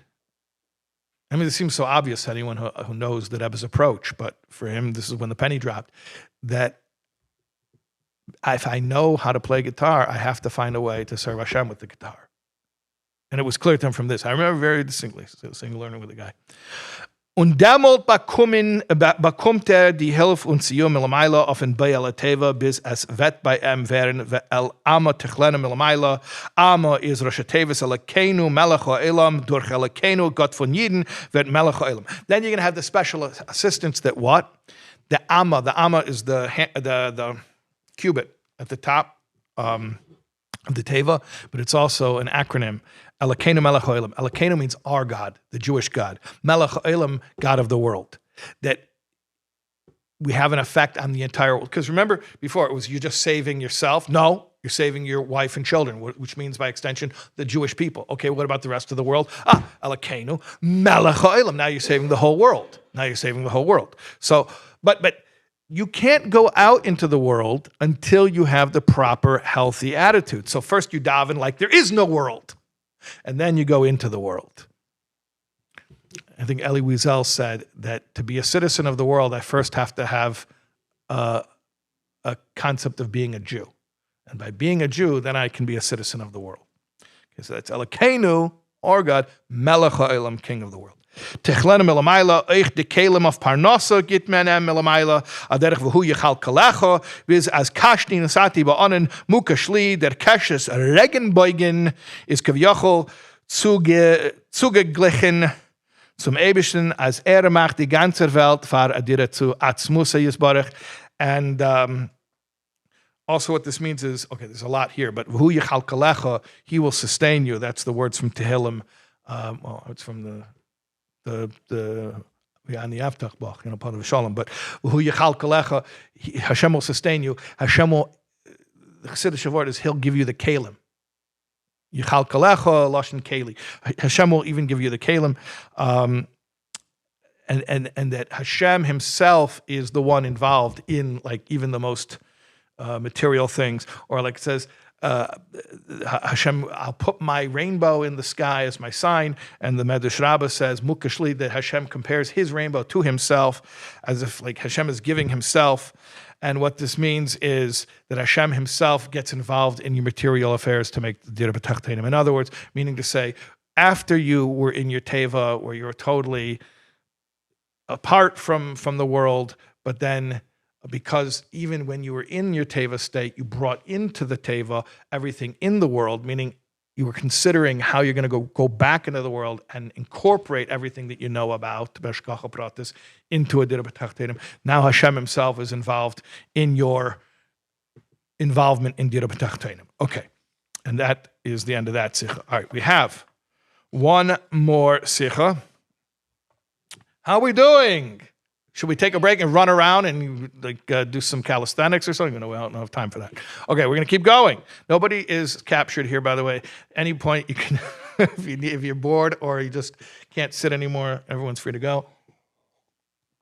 Okay, let's keep going. Page 11. Ois Yod. Es ist voran a Rishima, Torah Verzeichnung von Quedgusad Tzemach Tzedek, welche häupt sich an. All right, there's a Torah note from the Tzemach Tzedek, and it starts, Amar Rabbi Akiva, Ashreichem Yisrael lifnei atem mitarim umitare eschem. Rabbi Akiva said, fortunate are you, Jewish people, before whom are you purified, and who is it who purifies you? It's a Gemara in Yuma, which is talking about Yom Kippur. Hashem atones for the Jewish people through Yom Kippur. Lifnei mi atem mitarim umitar eschem. Bum bum bum bum bum bum bum bum. Like Lag Baimer. Okay. Die Zeit von der Rishima is von die Chadashim Elul und Tishrei. That Torah note from the Tzemach Tzedek was written during the months of Elul and Tishrei, which were still in Tishrei. Die Scheiches von Amar Rabbi Akiva v'chulo zu dem dosigen Zman ist verstandig. Warum es redt sich dann? Es redt sich doch wegen der Aveda von Teshuvah. Obviously, the connection is Teshuvah, and Teshuvah is Elul and Tishrei. Therefore, is die Mishnah Amar Rabbi Akiva reingestellt geworden zum Sof von Maseches Yoma, wo es wird behandelt die Aveda von Yom Kippur. The connection there, Yoma is Yom Kippur, and Yom Kippur is in Tishrei. Okay, understood. Es ist euch da Maimer Chassidus mit demselben Anheb Amar Rabbi Akiva von Shabbos Parshas Noach Tafresh Samach Zayin. However, here's the seemingly here's the incongruous thing. Tafresh Samach Zayin, that means the Rebbe Rashab. There is a Maimer from the Rebbe Rashab, Tafresh Samach Zayin, meaning almost 100. No more than that. No, it's Tafshin Vav. 119 years ago. Yeah, is that right? Right math? Mit 40 Jahr zurück, the Rebbe is saying it was 50 years previous to the saying this. Wie bald as das is gesagt geworden in Parshas Noach, is a simen as das hat Shaykh zu der Parsha. Okay, so Amar Rabbi Akiva, Ashreichem Yisrael lifnei miatem mitarim mitar eschem. The fact that it has a connection to Elul and Tishrei, like the Tzemach Tzedek wrote that in Elul and Tishrei, that I understand, because it's Teshuvah, and Teshuvah is Elul and Tishrei. But the Rebbe Rashab has a mimer with the same words from this week's Parsha, Parshas Noach. So how does Parshas Noach connect to this concept? That's what we're asking. Kann man sagen bepashta, simple answer, you could say, Leut wie es wird erklärt in Torah als der Mabel ist gewähnt, al derich wie die Wasser von Mikvah, welche seine Mitar ze oiben sif alef. Like we said earlier, we quoted the Torah that the Mabel was a Mikvah. So that's the simple answer. The simple answer is Noach is Mabel, Mabel is Mikvah, Mikvah is Teshuvah. There you go. Okay. And lifnei miatem mitarim, mitarim is purification. Purification is Mikvah. All right. So now we're going to talk about Teshuvah as it pertains to the themes of Parshas Noach. That's really what this Sikha is about for the next 3.5 pages. All right. Yud Aleph. In Teshuvah seine Verein zwei Inyanim. Aleph, Poshet, Teshuvaton of Sind. Beis, der Pnimis dicke Inyan von Teshuvah, war Ruach Teshuvah Elo Elakim Asher Nasana. There's two levels of Teshuvah. One is the simple level, which means you stop sinning. It's a simple level. Then there's a deeper level of Teshuvah, which is reinstating the soul's connection to its source. In Avedis Hashem is das die Medrege von Ruus de Liba tiefer Hartzbager, was is Lamaila Metam Vedas Hechre von Seichel. In that second level is what we call Ruus de Liba, which is this yearning of the heart for Hashem, which is deeper than intellect, supra-rational. Was das ist euch der Dirk von dem doppelten Loschen, and that's why you have the seemingly redundant wording. Lifne mi atem metarim, un mi metareschem. Before whom are you purified, and who purifies you? I mean, seemingly it's the same thing. You're saying the same thing twice. No. The erste lifne mi atem metarim is the Teshuvah melamata l'mayla. The first lifne mi atem metarim, in front of whom are you purified, is that's the first level of Teshuvah that comes from below to above. The Teshuvah of Zin. That's repenting for sin. Underwater and overwater. Yeah, the interesting. Worldly things and spiritual things. Very interesting connection. Let's see. Die zweite, the other thing, the second level, mimetareschem, who purifies you, is the Teshuvah melamai lamata. That's the Teshuvah from above to below. To return to Hashem. Kemen sagen. Als die zwei Inyanim von Teshuvah seine Merubas euch in Parshas Noach, wie es ist bewusst, der Pirush von Baal Shem Tov auf den Pasuk bei Teiva. Now, we could say these two levels of Teshuvah are also hinted to in Parshas Noach if you understand how the Baal Shem Tov explains by Teiva. Man soll reingehen in die Eisies von Torah und Tefillin, entering the letters of Torah und Tefillin, was die dasige zwei Inyanim, Torah und Tefillin, seine melamai lamate Torah und melamate lamai Tefillin. We have an above to below and a below to above as well here. Torah is above to below. Tefillah is below to above. It's a famous concept. Torah is above to below because it's Torah's Hashem. It's Hashem's wisdom, but it comes down here in a way that we can learn it. So it's from above to below. Tefillah is our striving and yearning to connect to Hashem. So that's below to above. Eisies von Torah seien in der Bechina von Avonim. Very interesting concept. The letters of Torah are called stones. Stones are naturally occurring. Oisis von Tefillah seinen zuglichen zu Levenim, Ziegel. Was das seinen Avonim shibidei Adam. Letters of prayer are called bricks, because bricks are man-made stones. So they're both building blocks. Like in Sefer Yetzirah, it talks about the letters that build houses. The stones that build houses. Those are the letters that form words. But there are different kinds of building blocks. Naturally occurring and man-made. Stones are naturally occurring. Bricks are man-made. Like Tower of Babel, they had to make bricks because they were in a plain. They didn't have stones. Torah comes from Hashem. It's Hashem's ideas. So that's stones, naturally occurring, meaning we didn't make it. Hashem made it. Who made the stones? Hashem made stones. The letters of davening, that's me. That's my yearning for Hashem. So those are bricks, man-made stones, so to speak. Yud base. So there we have the above to below and below to above theme. Yud base.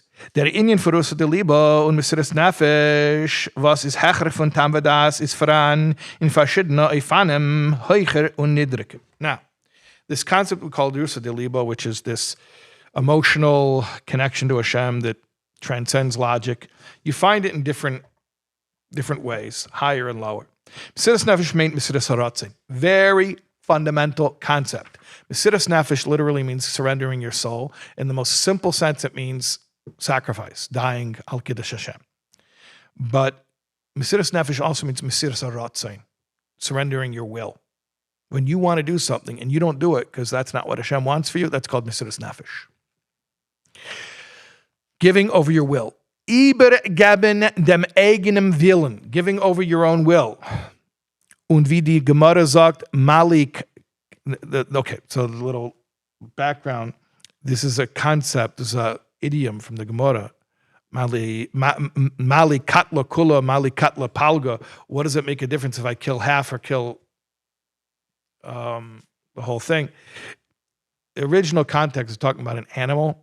A guy stole an animal and he butchered it. Another guy stole an animal and he starved it half to death. So the Gemara says, what do I care if he killed it or he's on the way to killing it? Either way, he ruined the animal. So the concept is there are some things that it may not be the whole job, but it's enough of the way to the end result that it's already considered significant.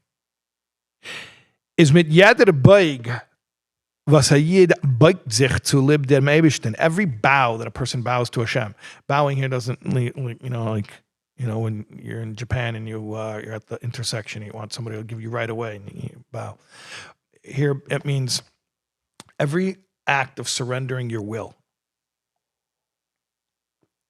of doing what Hashem wants, even when it's not comfortable. So and that's called mesiras nefesh. Every act of being subservient to Hashem's will, even when it's uncomfortable.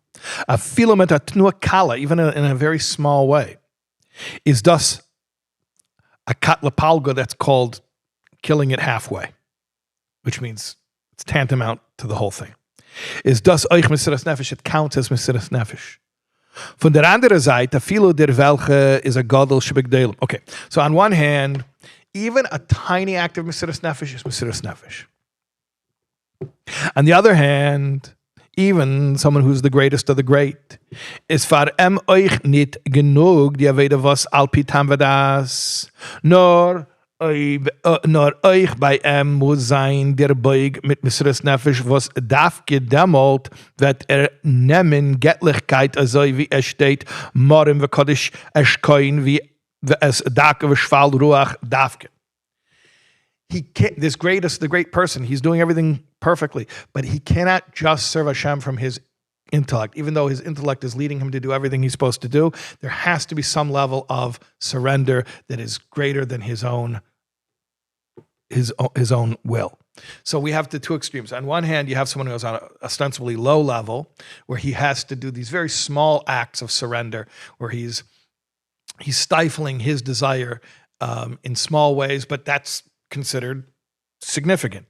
And then you have someone who's ostensibly on a very high level where he's doing everything right. He doesn't even have to stifle his will because he wants to do the right thing. But we're saying, so find that area that's uncomfortable because you have to have something that's an act of surrender. He cannot argue and say, he says, I'm doing great on my own. Why do I have to go beyond logic? My logic makes me do good things. Mit sein Tam Vadas tut doch auf nit weniger wie zweite mit mesiras nefesh. So his argument is, me with my logic is no less than this guy when he goes above his logic. And in fact, maybe even me with my logic, I'm doing better than that guy who's going beyond logic.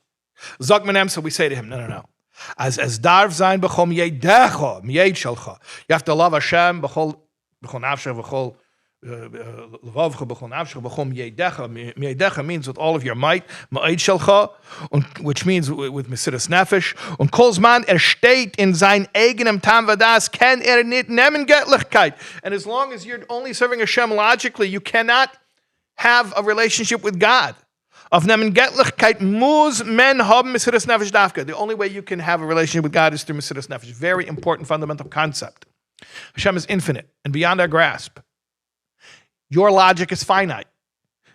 Therefore, it is inherently impossible to say that you will relate to God on your terms, because then it will always be limited to your finite capacity.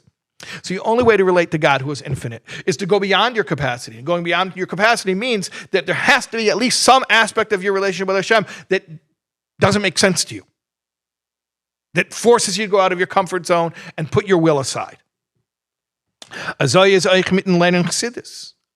Same thing when you learn Chassidus.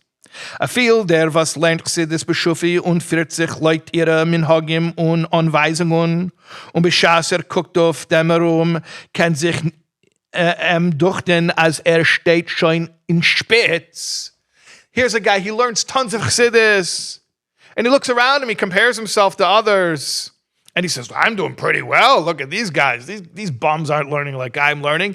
He's at the Spitz. He's at the pinnacle, at the apex. And maybe he is.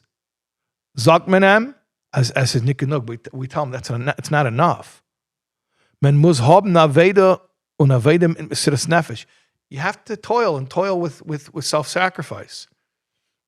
It's very nice. We learned on Chaf Av, if you were here in Solward's house, we learned in honor of the Rebbe's father's yahrzeit about 101, Me'ah ve'echad, what the Rebbe's father said about the extra mile. It's like the donkey drivers that you go 10 miles and it costs you 1 coin. You go 11 miles, just one extra, now it costs double, right? And that's the idea of going one more, going out of your comfort zone. Wie es wird erklärt in dem Kuntrus Umayin. The Rebbe refers to the famous Kuntrus Umayin from the Rebbe Rashab as der was hat a gute Tfisa und nimmt an Inyan gring as das, was ein anderer darf darauf haben, größer Horvanje, nimmt das gleich, von deswegen darf euch horven. You could have two guys. One guy grasps easily what another person would have to work very hard on. Do you say you look at the conclusion, so in the end, they both got the same concept? Or do you look at the effort that went into it, and do you say to the guy, you're not toiling. This guy had to toil to get the concept. The fact that you got the concept without toiling means you're going to have to find something that is a challenge for you. Worum beschasser steht in sein begrenzter Metzias wie is, hat nicht kein Scheich zu Göttlichkeit. Wow, strong statement. Because if he remains within his limitations, he has no connection to godliness. Like we said before, God is infinite, so you remaining within your finite capacity, even if you're a great person and your finite capacity is greater than everyone else, you cannot have a relationship with Hashem, who is infinite. You have to go beyond your finite capacity, go out of your comfort zone, surrender your will, and that's what mesiras nefesh means. Do the thing that is not what you want. It's beyond what you want. Even if by doing what you want, you're doing all good things and you're doing way better than everybody else. Yud Gimel.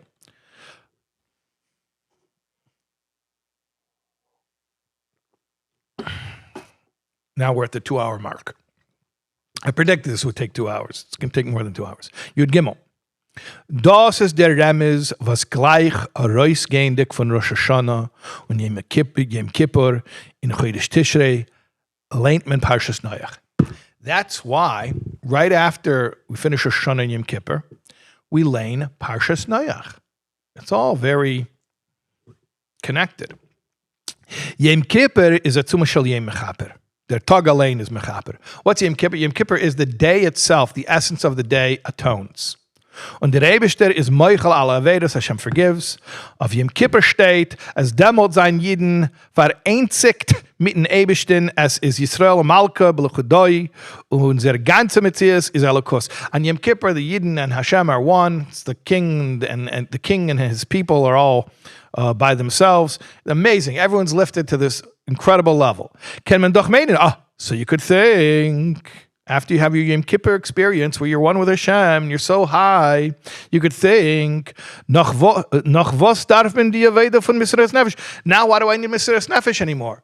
I reached such a high level. I'm one with the king. I don't even need mesiras nefesh is for those guys who don't want to serve Hashem. I'm already one with Hashem.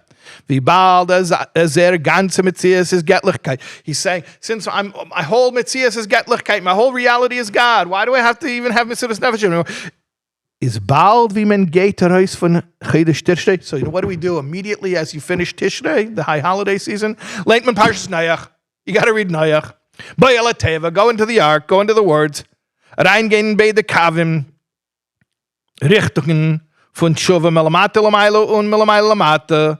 As men darf haben Mesiras Nefesh, and that means both levels of Teshuvah, above to below, below to above, which means Mesiras Nefesh. Vorum nemen atzmus ken men. This is really got to read this slowly. Vorum nemen atzmus ken men nit when man is ametzias.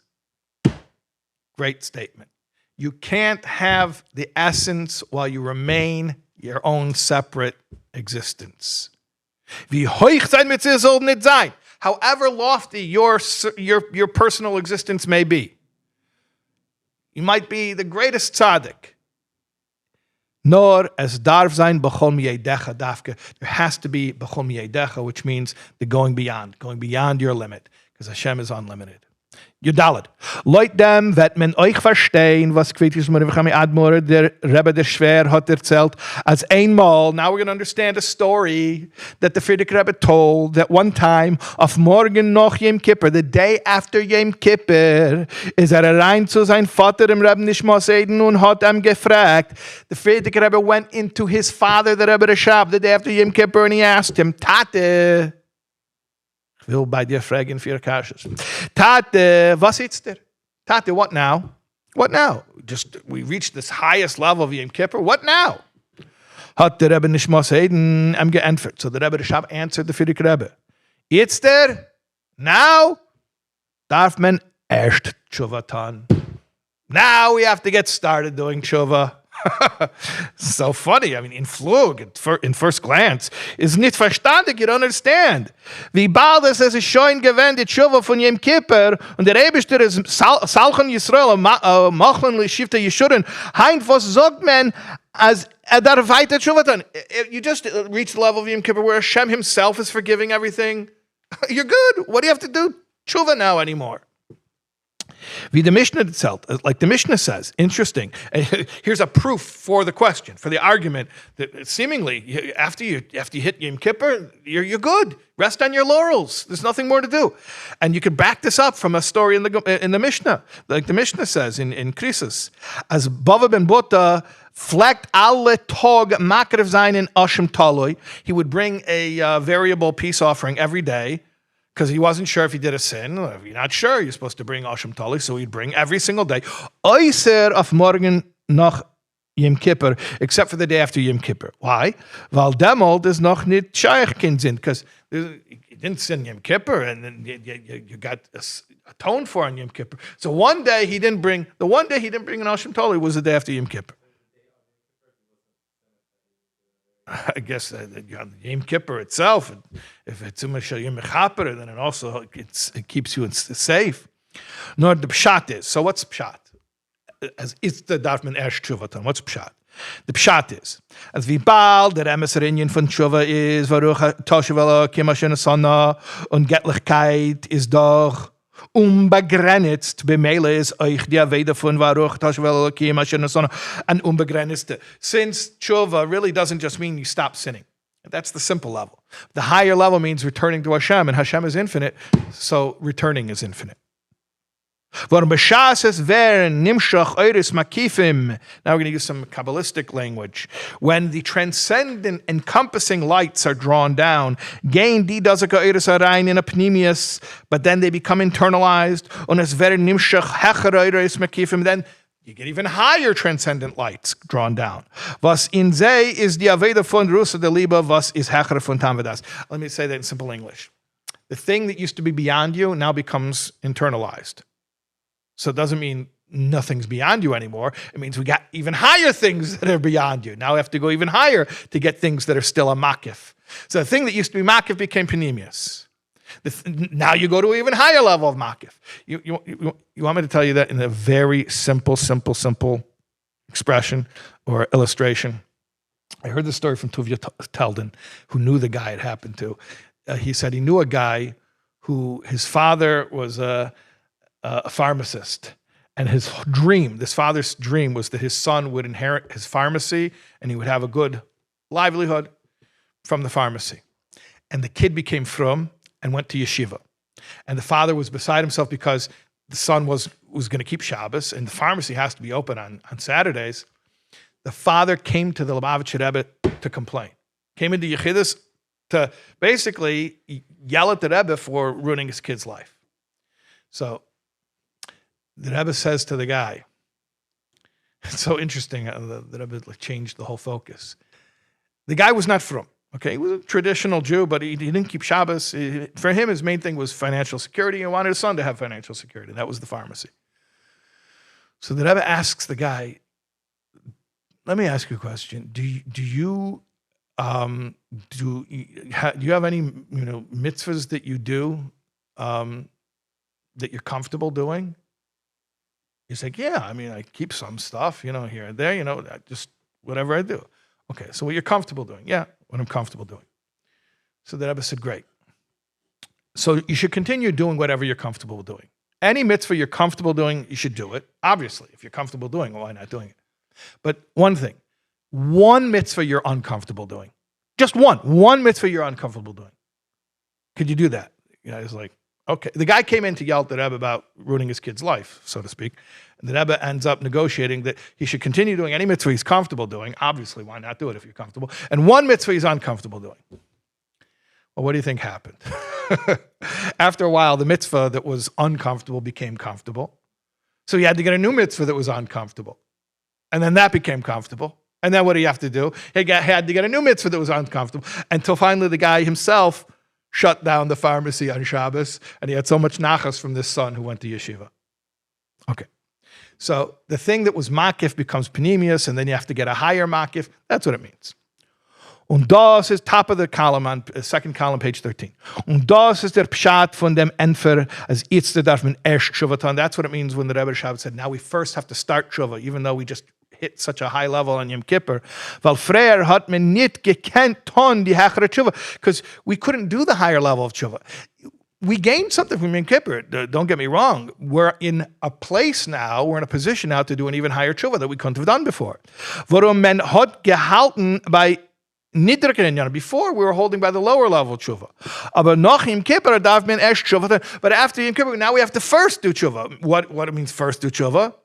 Then pnimis dekenin von Teshuvah, the inner level of Teshuvah, the higher level. Tezvav. Das ist in allgemein der Inyan von der Vedas HaTeshuvah und Mesiras Nefesh, Malikat lekula, Malikat lepalga. So this is in general the concept of Mesiras Nefesh and Teshuvah, that even a little bit is significant. Von ein Seite darf man wissen, als viele Beschas man steht in einer niedrigen Matze, von deswegen ist jeder Brochen beuge, was man brecht sich und man beugt sich zum Ebenstehen, wird verrechnet, für Mesiras Nefesh, worum Katla Palga is a wie Katla Kula. On one hand, you have to know, that when you're on a low level, when you're really struggling with your spiritual growth, even a nominal act of self-sacrifice constitutes something significant to the extent where that is self-sacrifice. It's not half self-sacrifice. It's self-sacrifice. For you, that was hard. You broke yourself. That's considered self-sacrifice. So that's on one hand. Know that when you're on a low level, even something that, and maybe even you think, this counts, this doesn't count. Other people don't struggle with this. Only a low life like me is even struggling with this. It doesn't matter. On your level, that required self-sacrifice, beautiful. Und von der zweiten Seite, but on the other hand, at the same time, a filo man steht in a hohe Madrege, a guy on a very high level, kann man nicht jeder sein, bloß mit der Aveda von Tamvadas, nor es muss sein Katlakula. He cannot say, the guy is on a high level, that it's okay, I don't need to have self-sacrifice. No, you do.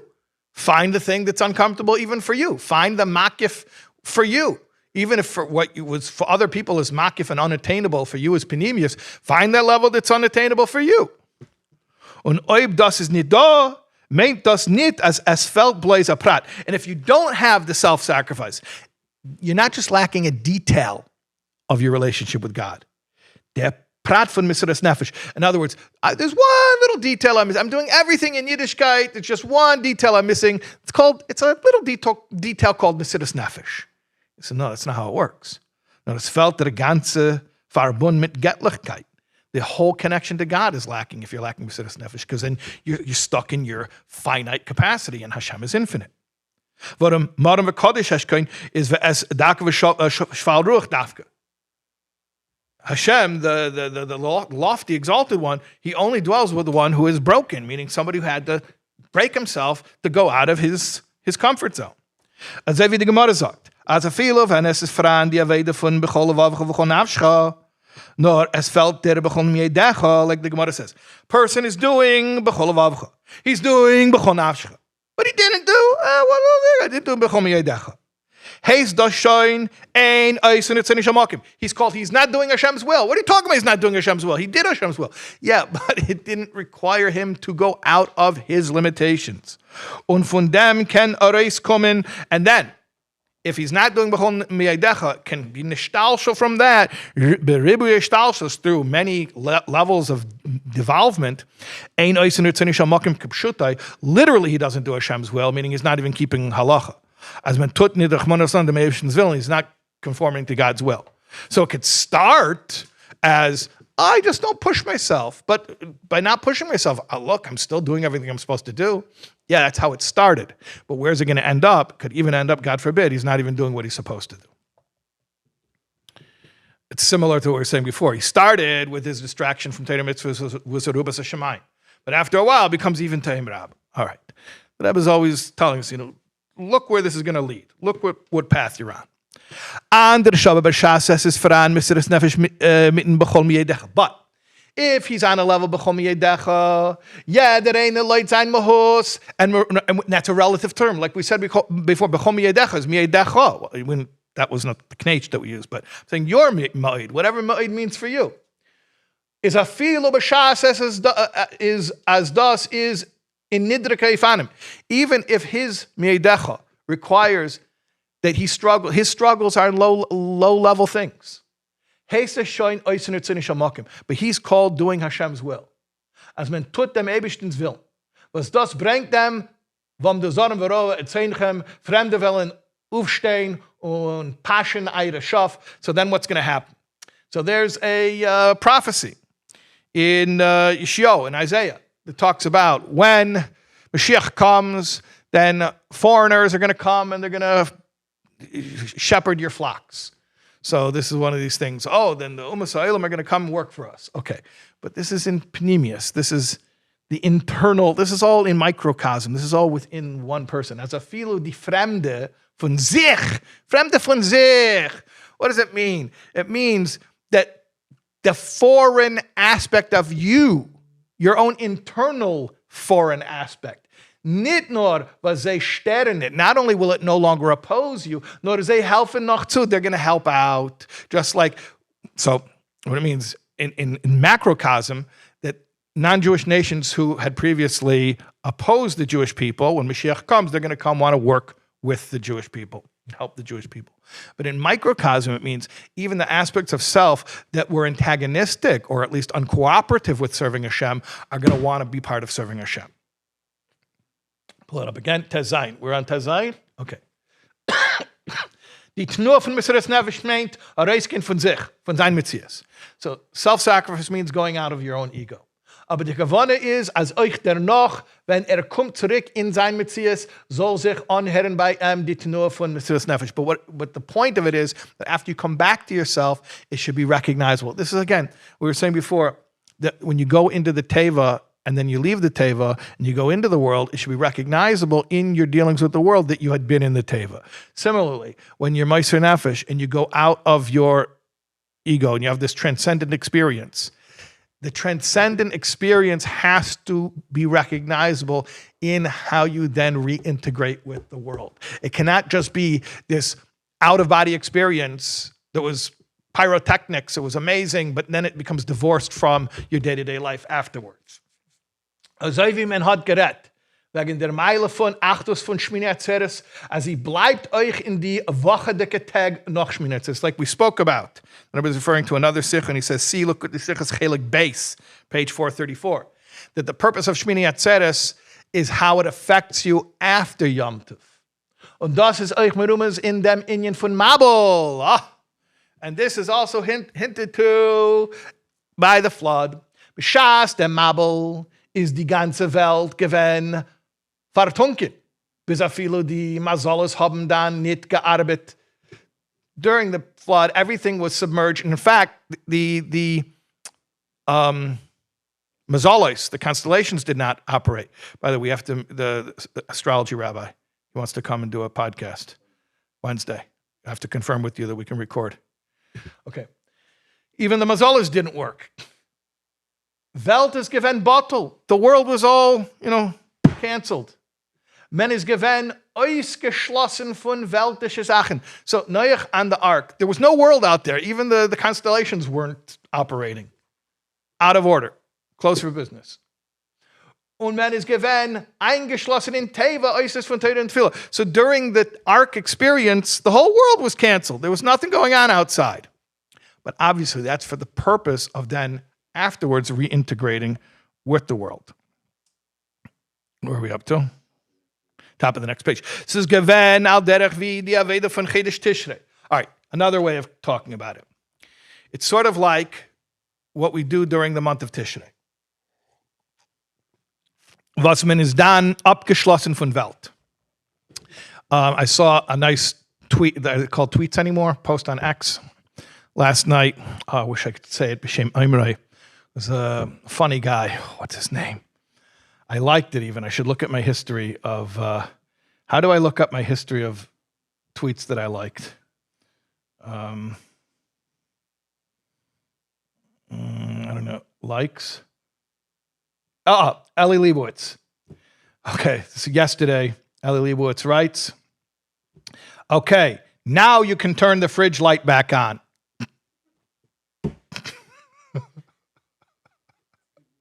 Okay, so what does that mean? It means Tishrei is man abgeschlossen von Welt. Okay, you keep the fridge light off the whole Tishrei. Okay, maybe that's Zayar Taisel Teiva, by the way. Wie es wird erklärt in Zayar und in Likkutei Torah auf ein Pasuk, V'tanach ha-Teiva b'chedesh ha-Shvi, die Teiva hat geruht in dem siebten Chedesh, als das meint die Aveda von Chedesh Tishrei, welcher ist der siebter Chedesh von Nisan.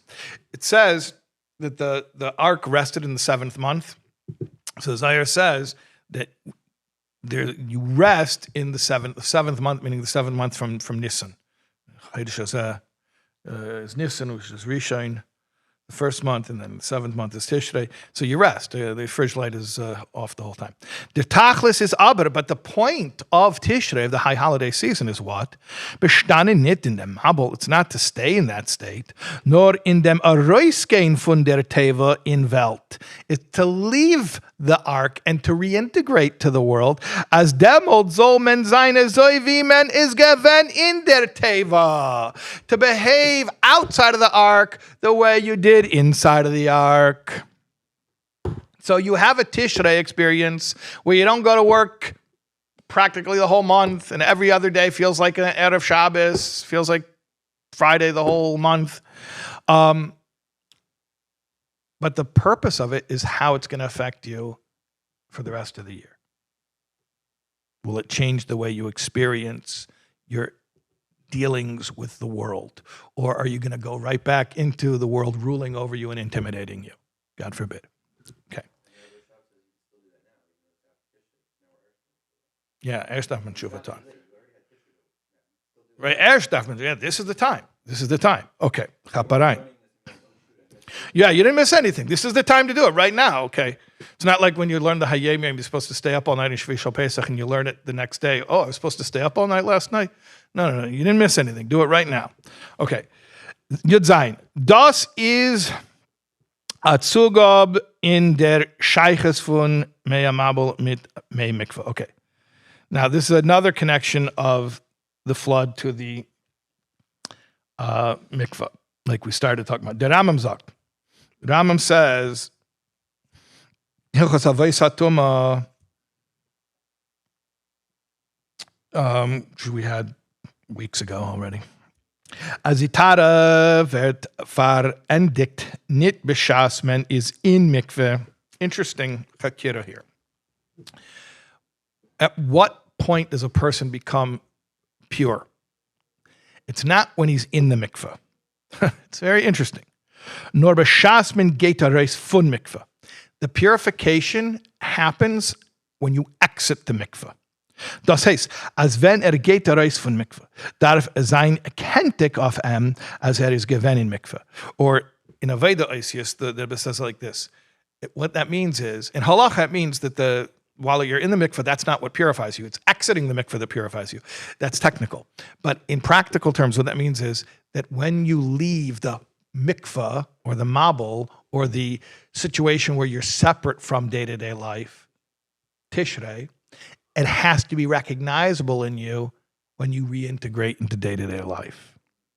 Dieselbe Sache ist euch in dem, bei aller Teiva reingehen in die Werte von Torah und Tefillin, als der Tag, was gewonnen, nicht der bittul, bemetzias, beshas, and lernen and davening. The point of going into the letters is not the state of self-effacement that you experience while you're in the middle of davening and learning. No, nor as noch in davening and learning. The point is after davening and learning. Zol seine zoi wie beshas, dem davening and learning.